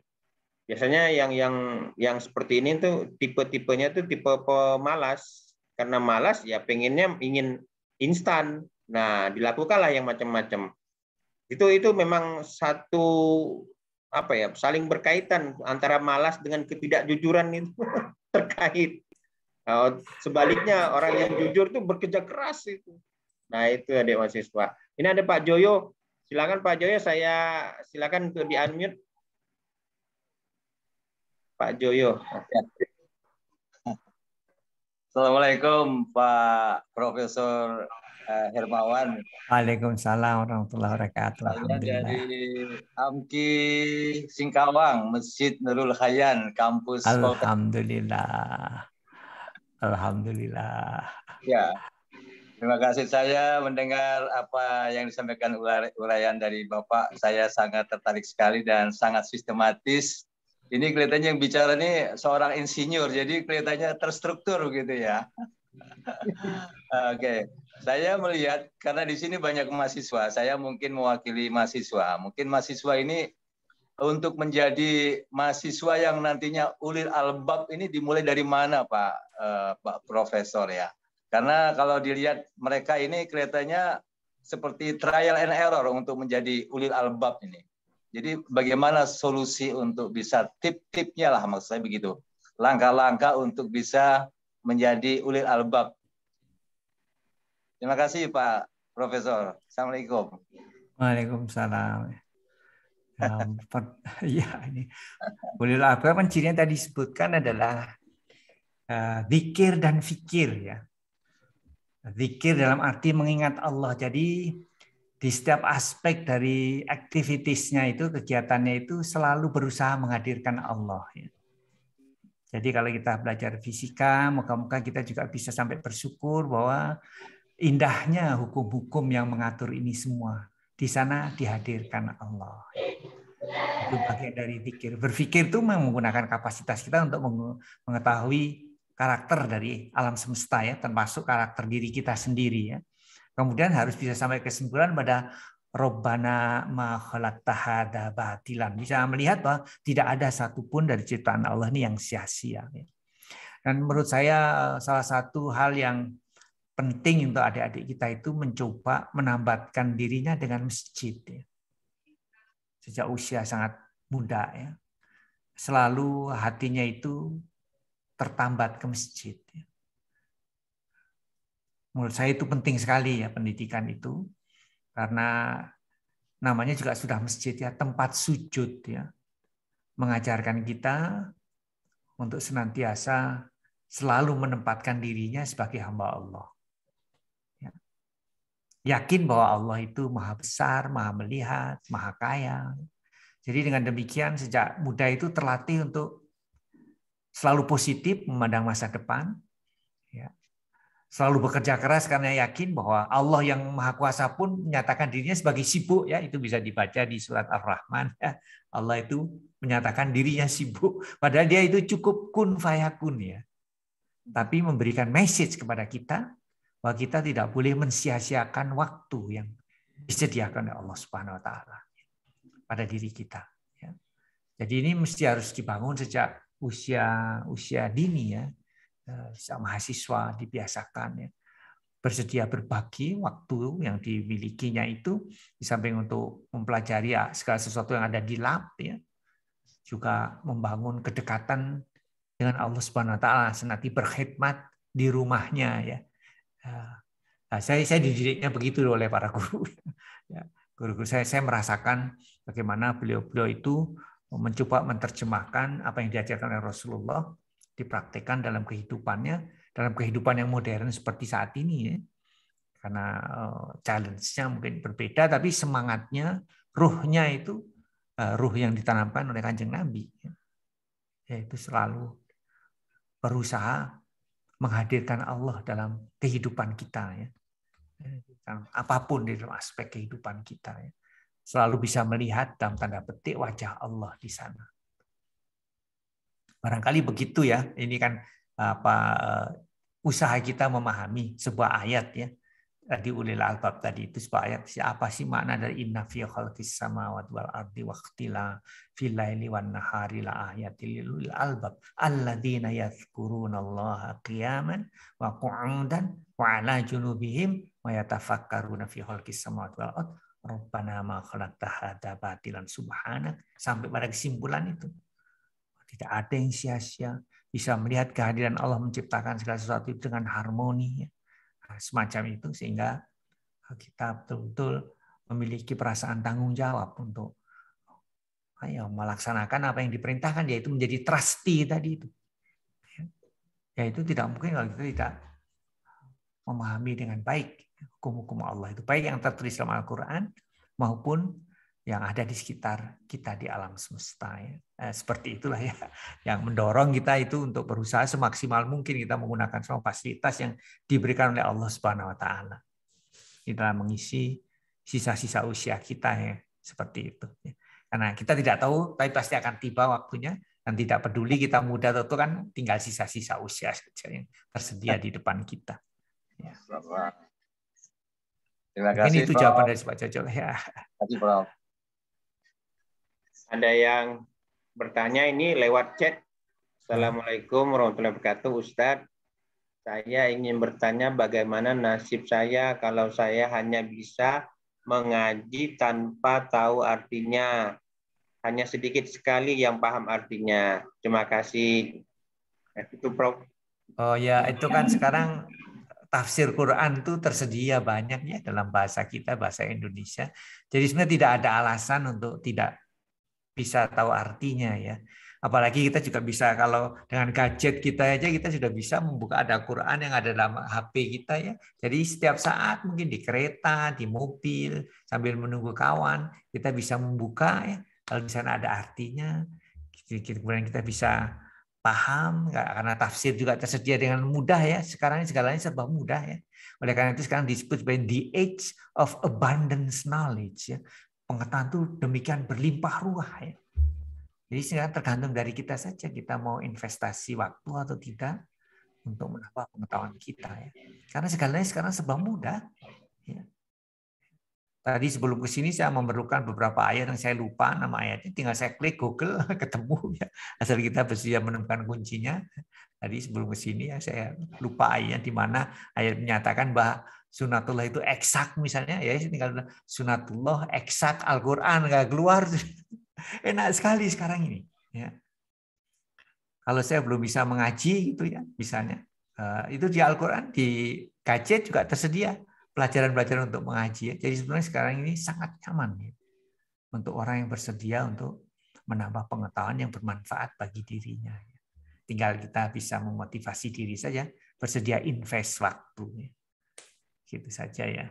Dan belajar nih sepanjang hayat. Sekarang saya juga sedang belajar nih, saya sedang mempelajari misalnya sesuatu yang nanti akan menjadi sesuatu yang juga memberikan disrupsi. Saya sedang belajar apa yang disebut dengan komputer kuantum ya. Sekarang ini komputer itu komputer digital. Ya, 10 tahun lagi akan ada komputer kuantum ya, yang akan lebih dahsyat itu. Dan banyak perusahaan-perusahaan besar sekarang mempersiapkan diri supaya tidak disrupted ya. Saya diundang oleh direksi Telkom untuk memberikan ceramah tentang komputer kuantum. Saya tanya, loh kenapa Telkom kok memikirkan kami tidak ingin bisnis kami nanti terdisrupsi dan kita hancur karena tidak mempersiapkan diri ya dengan apa yang disebut dengan komputer kuantum ya. Sekarang ini komputer digital. Komputer digital itu jauh ya dibandingkan dengan komputer kuantum nanti yang sekarang sedang dalam proses teknologi pembuatannya. Nah, saya sedang belajar. Jadi memang kita harus belajar terus ya. Saya juga belajar terus-menerus ya. Menghafalkan Quran juga terus saya lakukan. Saya sedang berjuang bagaimana supaya saya bisa hafal 30 juz ya. Ya, kita tidak boleh berhenti ya untuk belajar. Sepanjang hayat ya. Karena pengetahuan terus bertambah, berubah ya. Apa yang sudah kita pelajari mungkin tidak menjadi obsolete ya. Tidak bisa digunakan untuk bekerja lagi, tertinggal. Jadi kita harus mempersiapkan diri untuk belajar sepanjang hayat. Itu sudah diingatkan Kanjeng Nabi itu ya. Dari buayan sampai liang lahat ya. Jadi sekarang aja dicoba diinikan. Kemudian pada itu sudah Rasulullah mengingatkan kita itu jauh 1400 tahun yang lalu. Ini hikmah itu tersedia ya. Dalam ajaran agama kita luar biasa. Ya. Luar biasa. Kalau boleh saya ini ingin jadi muda lagi. Sekarang sebab belajar itu sekarang mudah sekali ya. Kalau saya kekurangan, kalau dulu saya tidak terbayang 25 tahun yang akan datang saya nggak kebayang gimana caranya saya bisa nyalip Amerika, saya nggak bisa langganan jurnal mahal, textbook. Sekarang textbook itu terbuka banyak sekali. Soal-soal yang saya ajarkan kepada mahasiswa saya ambil dari MIT, Massachusetts Institute of Technology karena bisa saya akses. Jadi mahasiswa saya sangat familiar dengan soal-soal yang di negara-negara maju ya, gara-gara ada internet ya, Prof, macam-macam. ya. Apa? Menguasai bahasa Inggris. Itu kan tinggal niat saja. Kalau niat itu tidak ada yang tidak bisa ya kan. Otak kita kan luar biasa. Tinggal kita bersedia menyediakan waktu atau tidaknya. Jadi jangan takut ya. Jangan takut dengan bahasa, jangan takut dengan macam-macam. Allah memfasilitasi. Yang penting itu adalah adanya kemauan atau niat itu aja. Sekali kita punya niat, makanya inama amalu binniyat itu penting banget. Kadang-kadang kita ini nggak punya niat. Itu yang sangat sedih ya. Oleh karena itu saya selalu mengatakan Indonesia ini punya segalanya. Kecuali satu hal yang kita kurangi. Apa? Anak-anak muda yang ambisius. Kita kekurangan anak muda yang ambisius. Kurang sekali. Anak muda kita itu cepat puas dengan apa yang ada. Padahal sekarang kesempatan itu luar biasa terbuka. Ya. Karena negara-negara maju itu kekurangan anak-anak muda. Jadi kalau mau belajar ke Jepang, ke Amerika, sekarang ini gampang banget anak-anak muda. Tinggal dia mempersiapkan diri dengan baik. bahasa Inggrisnya yang bagus, ya, akademiknya yang bagus, selalu berani untuk mengambil keputusan meninggalkan tanah air untuk menuntut ilmu. Ya. Saya tutup dengan sebuah cerita. Ini kejadiannya 25 tahun yang lalu, tapi saya ingat benar itu. Suatu sore pintu kantor saya diketuk, ya. Silakan masuk. Rupanya seorang mahasiswi yang datang ke kamar saya itu. Di kantor saya, di laboratorium. Kantor saya itu dia ada di tengah-tengah laboratorium, dekat laboratorium. Ya. Kantor saya itu saya sebut sebagai laboratorium Computational Material Design. Mahasiswi ini ngetok lalu duduk di depan saya. Lalu dia bertanya, lalu dia ngobrol-ngobrol, terus dia bilang, Mas, saya dapat beasiswa. Saya senang sekali. Beasiswa apa? Beasiswa S3. Ini mahasiswi ya, mahasiswi. Beasiswa S3. Waduh, kemana? Lalu dia nyebutkan ke negara yang sangat maju ya, ke suatu laboratorium yang terkenal sekali ya, di bidang saya terkenal banget laboratorium itu.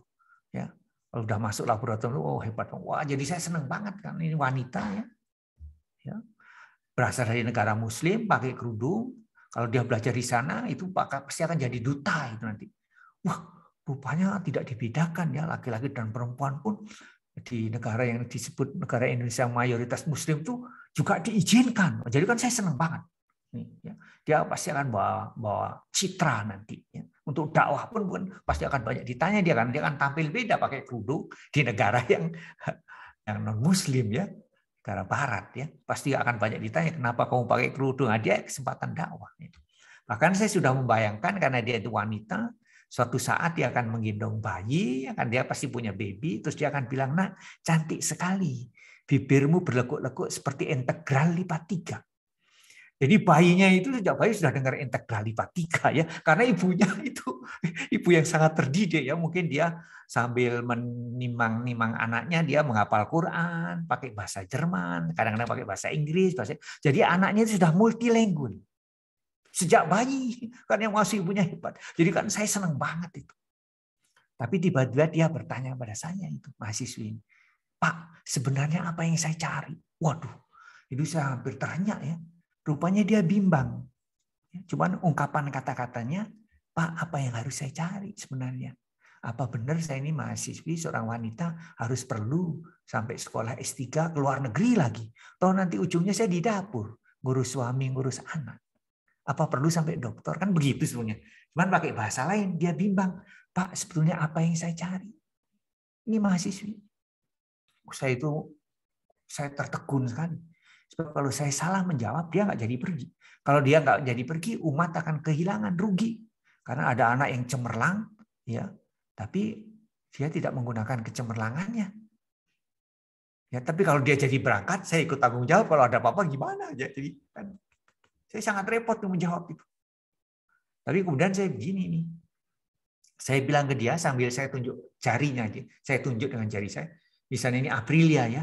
Aprilia yang harus kamu cari, saya tunjuk nih Aprilia nih dengan jari saya. Tapi ini kan nggak fair ya hanya menunjuk ke dia. Lalu jari itu saya arahkan ke diri saya. Yang juga harus saya cari, saya tunjuk ke saya. Tapi saya juga belum puas. Lalu jari itu saya putar. Yang harus kita cari adalah kasih sayang Allah. Sebab sekali kau dapatkan itu, kau akan dapatkan segalanya.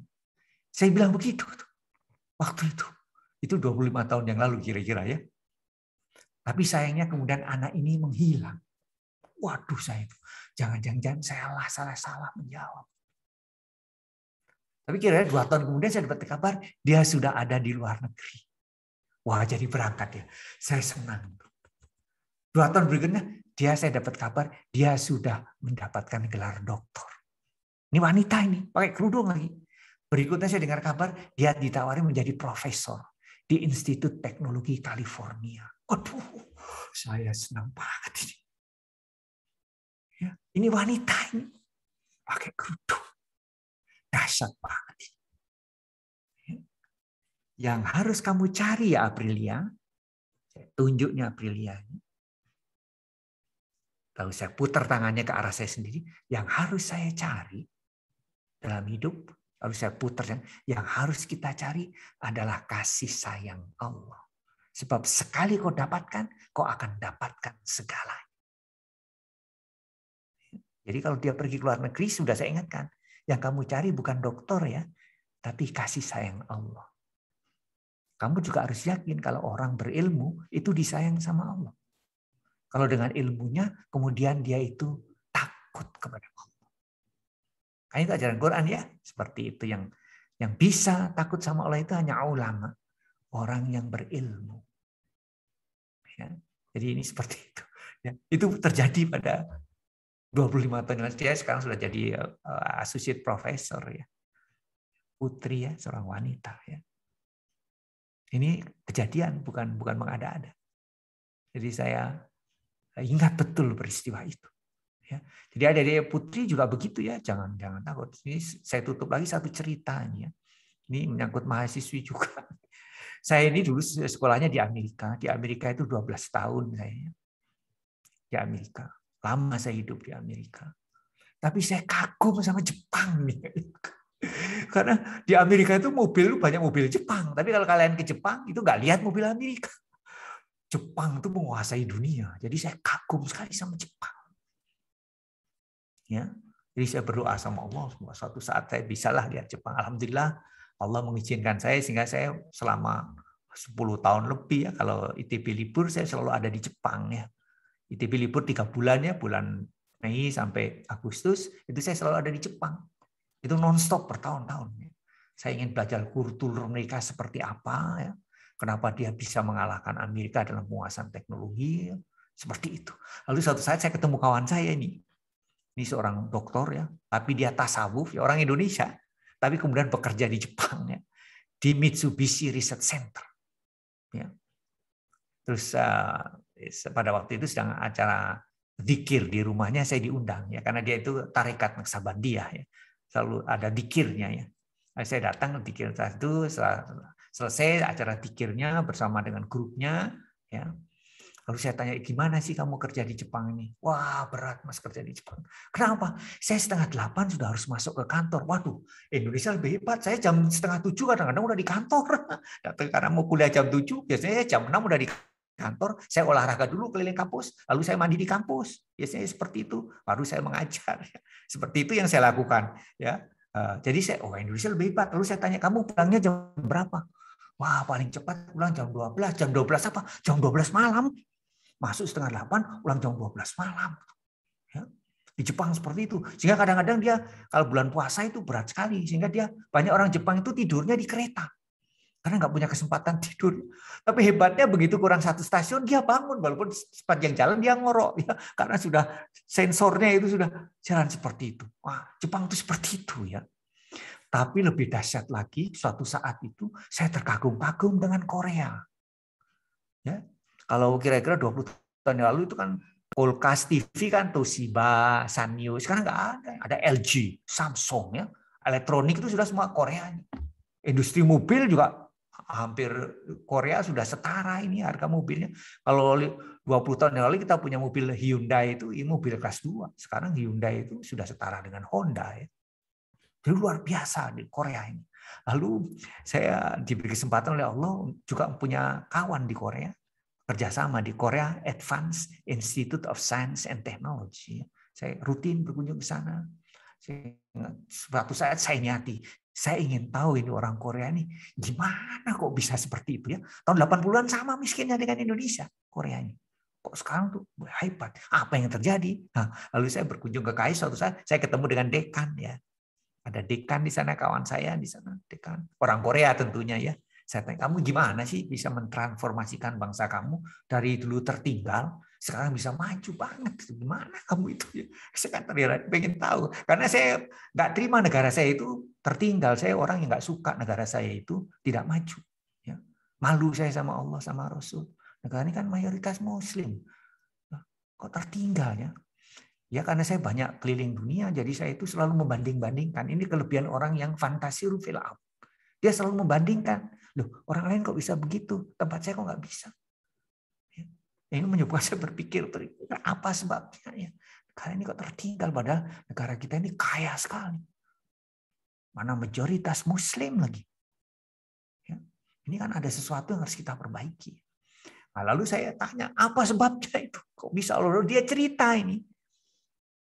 bangsa Korea ini nasionalisme tinggi banget. Bangga banget dengan dirinya orang Korea. Dia cerita, kami lebih tua ini dibandingkan bangsa-bangsa di sekitar kami.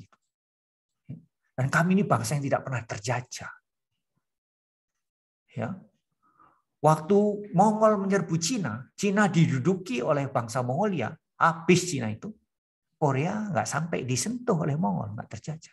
Tapi menjelang Perang Dunia Kedua, Jepang yang itu sudah menjadi superpower, kekurangan mineral untuk industri angkatan perangnya. Jepang tuh tahu Mongol tuh kaya sekali dengan mineral. Jepang menyerbu Mongolia lewat Korea, sehingga Korea itu terjajah oleh Jepang kurang lebih 4 tahun. Itu bangsa Korea marah sekali sama Jepang. Marah sekali itu. Jadi anak-anak itu dididik setiap pagi menghadap ke timur ke arah Jepang. Awas kamu, gua kalahin. Awas kamu Jepang ya, saya akan kalahkan kamu. Itu benar. Lalu kita punya mahasiswa dari IDP kita kirim ke Korea. Ya, kita kirim ke Korea untuk belajar di sana. Saya punya mahasiswa juga saya sekolahkan di Korea ya, mahasiswa saya. S1 kemudian saya kirim ke KAIS ya. Ada mahasiswa lain juga belajar ke Korea. Lalu hari pertama itu dikumpulin sama profesor Korea. Kumpul. Apa kata profesor Korea itu? Kalau kamu ingin kerja di lab saya, kamu tidak boleh malas. Sekurang-kurangnya harus 14 jam bekerja per hari. Kalau kurang dari itu, berarti kamu malas seperti orang Jepang. Orang Jepang yang kerja setengah 8 sampai 12 malam itu disebut malas sama orang Korea. Contoh orang malas bagi orang Korea itu orang Jepang. Kebayang nggak itu? Jadi saya kagum sekali sama Korea. Suatu saat saya diundang pemerintah Korea 10 hari oleh pemerintah Korea untuk jalan-jalan mengelilingi Korea. Yang menemani saya itu seorang mahasiswi dari Korea Advanced Institute of Science and Technology, jurusan bioteknologi. Ya saya masih ingat lah itu. Cantik ya. Bahasa Inggrisnya bagus banget ya. Menemani saya keliling kemana-mana selama 10 hari ya. Kecuali kalau di kamar ya, tapi kalau di luar ya menemani saya. Si mahasiswi ini. Ya. Sampai sekarang saya namanya ingat itu. Dia itu seperti BEM-nya ya, ketua BEM-nya di KAIS. Ya bayangin wanita ketua BEM. Namanya apa saya? Namanya siapa? Ratna. Anak Indonesia dari desa. Nggak bisa sekolah di perguruan tinggi negeri di Indonesia karena orang tuanya nggak mampu. Lalu tiba-tiba dia baca di internet ada peluang untuk sekolah di Korea. Dia ngelamar. Bahasa Inggrisnya bagus. Dia belajar bahasa Koreanya juga bagus. Diterimalah dia. Setelah itu kekaguman saya bergeser. Mula-mula kagum ke Amerika, sehingga saya sekolah ke Amerika. Lalu kagum ke Jepang. Lalu kagum ke Korea. Terakhir saya kagum ke orang Indonesia. Wah, dahsyat sekali anak Indonesia ini. Wanita dari desa. Jadi juara di KAIS, kepilih sebagai BEM. Ya. Kebayang nggak kalian? Indonesia itu. Datang di otaknya Korea. Anak Indonesia ini wanita lagi. Pakai kerudung lagi. Dari desa lagi. Kurang apa lagi coba? Anak Indonesia itu hebat. Hebat apalagi dia itu ambisius. Dari desa berani dia pergi ke Korea. Pakai kerudung lagi. Dahsyat. Nah, kita perlu banyak anak-anak seperti ini. Perlu lebih banyak. Baru dengan begitu Indonesia ini bisa maju, Pak Khairul. Kita cuma kekurangan anak-anak muda yang ambisius itu aja. Otak ini orang Indonesia itu, waduh hebat banget otak ini. Semua pusat-pusat riset dunia yang saya udah kunjungi, pusat-pusat dunia udah saya kunjungi ya. Saya udah pernah bergerak ke timur, pulangnya dari barat, muter bener selama 2 minggu udah saya kunjungi. Afrika, hutan di Afrika udah saya kunjungi. Saya udah masuk piramid. Hutan di Papua sudah masuk. Hutan Kalimantan sudah sampai di tengah-tengah itu apa namanya kota itu yang tidak bisa dikunjungi kecuali lewat jalan laut atau lewat pesawat kecil yang dikelilingi oleh hutan seluas 2 juta hektar. Itu ada kota kecil saya kunjungi di tengah-tengah Kalimantan. Tapi MIT juga sudah saya datangi, Harvard sudah saya datangi. Ya. Indonesia itu punya kelebihan anak-anaknya itu hebat-hebat. Tapi kekurangan yang ambisius nih. Ya, salah memahami agama. Ya. Jadi tawadu, ya. Tapi salah memahami tawadu. Nggak punya ambisi. Katanya kalau ambisi itu bahaya, Pak. Itu ambisi itu nggak boleh dalam agama katanya. Karena itu berarti sombong. Salah itu. Apa buktinya? Buktinya agama kita itu menyuruh kita masuk surga. Masuk surga itu ambisius banget. Sangat ambisius. Kata siapa? Kata Quran. Kata Quran itu apa? Emangnya gampang masuk surga? Itu kan bunyi Quran. Am hasitum an tadkhulul jannah. Emangnya gampang kamu masuk surga? Tapi kita disuruh masuk surga. Kan disuruh punya ambisi. Bekerja keras supaya masuk surga. Nah, ini anak muda Indonesia ini kurang ambisius. Padahal punya potensi. Ya, jadi penting sekali. Aprilia, saya harap Aprilia punya ambisi ya, kalau bisa nanti menggantikan Bu Sri Mulyani ya, Aprilia Wulandari. Tolong nanti persiapkan diri jadi Menteri Keuangan ya. 25 tahun yang akan datang ya. Jurusan apa ini Aprilia ini? Itu ada nama Aprilia saya lihat di sini. Apa jurusannya? Saya jurusan kehutanan, Pak. Oh ya udah, nanti jadi Menteri Kehutanan menggantikan Ibu itu. Ibu Menteri Kehutanan sekarang nanti ya harus berani punya ambisi begitu. Ya. Pak, kalau gimana kalau nggak kecapai kan nanti kecewa, nggak perlu kecewa. Dalam hidup kegagalan itu suatu yang normal. Jangan karena takut gagal lalu nggak punya ambisi, salah besar. Rugi, karena kegagalan itu pasti terjadi. Nggak ada orang sejak lahir sampai mati nggak pernah gagal, nggak ada. Entah gagal. Fastabiqul khairat, gagal pengen punya pacar itu tiba-tiba dia nggak mau menolak, gagal normal itu. Tapi harus punya cita-cita tinggi, ya harus berani punya ya. Jadi Aprilia nanti saya sarankan kalau bisa ngambil doktornya nanti ke negara Skandinavia yang kehutanannya menjadi tempat kita belajar ya, Skandinavia, belajar ke sana. Ke Norwegia atau ke Finlandia yang kehutanannya hebat sekali ya mereka ya. Belajar ke sana Aprilia ya. Jadi nanti Menteri Kehutanan ya. 25 tahun ya kan. Moga-moga saya masih hidup ya. Moga-moga saya ingat, Aprilia jadi Menteri Kehutanan. Keren banget tuh ya. Ya. Atau Indra Istina itu saya lihat Indra Istina jurusan apa itu yang jadi apa itu ya. Ya pokoknya kelihatan di gambar saya itu ada Indra Istina ya. Lalu ada Naswa Salsabila ya, kebetulan yang kelihatan itu ada putri-putri semua. Nah, itu harus berani punya cita-cita tinggi, harus ambisius ya. Ya, kalau enggak tidak bersyukur artinya ya. Jadi saya ingin para mahasiswa saya itu selalu saya bilang begitu, kamu ya, jangan malu-maluin ya bagi orang muslim apalagi ya. Ya. Jadi penting banget itu. Dan itu bisa ya. Itu asal mau saja. Saya punya cerita mahasiswa saya itu IP-nya di bawah 3 tapi dia ambisius banget ya. Saya sampai bingung dia pengen sekolah ke luar negeri. Pak, saya pengen sekolah ke luar negeri. IP-nya di bawah 3. Saya bingung sekali ini gimana caranya. Ya sudah kalau gitu kamu setiap saya sholat ke masjid ikut. Lalu berdoa sama Allah. Ya. Akhirnya dibukakan jalan. S2-nya dia di Belanda. S3-nya di Jepang. Sekarang dia bekerja di Jepang. Doktor di Jepang ya. Jadi peneliti di Jepang. Jadi niat ini penting banget. Ambisi ini penting banget. Kalau nggak punya ambisi, jangankan cuma 3, sekian, 4,5 pun nggak akan nyampe. Pergi ke luar negeri nggak punya ambisi. Tapi di bawah 3 karena punya ambisi, nyampe itu. Itu saya benar, saya nggak bohong. Mahasiswa saya yang saya bimbing itu. Mungkin karena sering saya kipas-kipasin begini ya, jadi dia jadi punya ambisi. Jadi saya bingung, Pak, saya pengen jadi dokter, pengen sekolah ke luar negeri. Waduh, padahal IP-nya di bawah 3.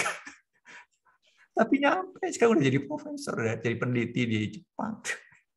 Ya, cerita-cerita seperti ini banyak saya temui. Jadi saya minta Aprilia, Indra Istina, Naswa Salsabila ya, harus berani punya ambisi ya.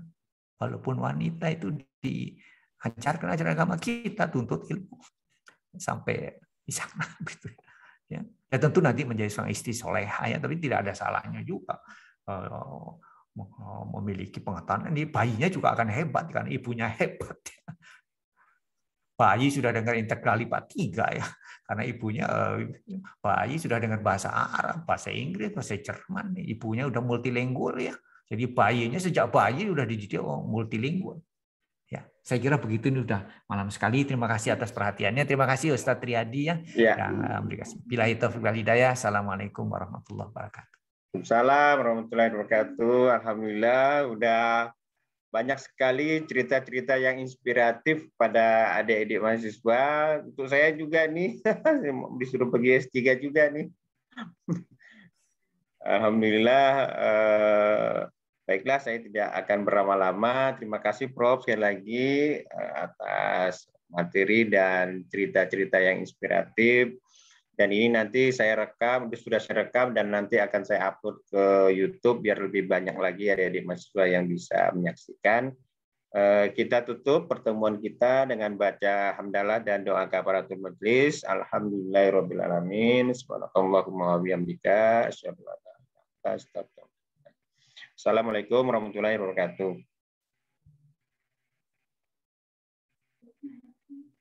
Saya stop dulu. Sudah boleh live dari ini, saya stop recording.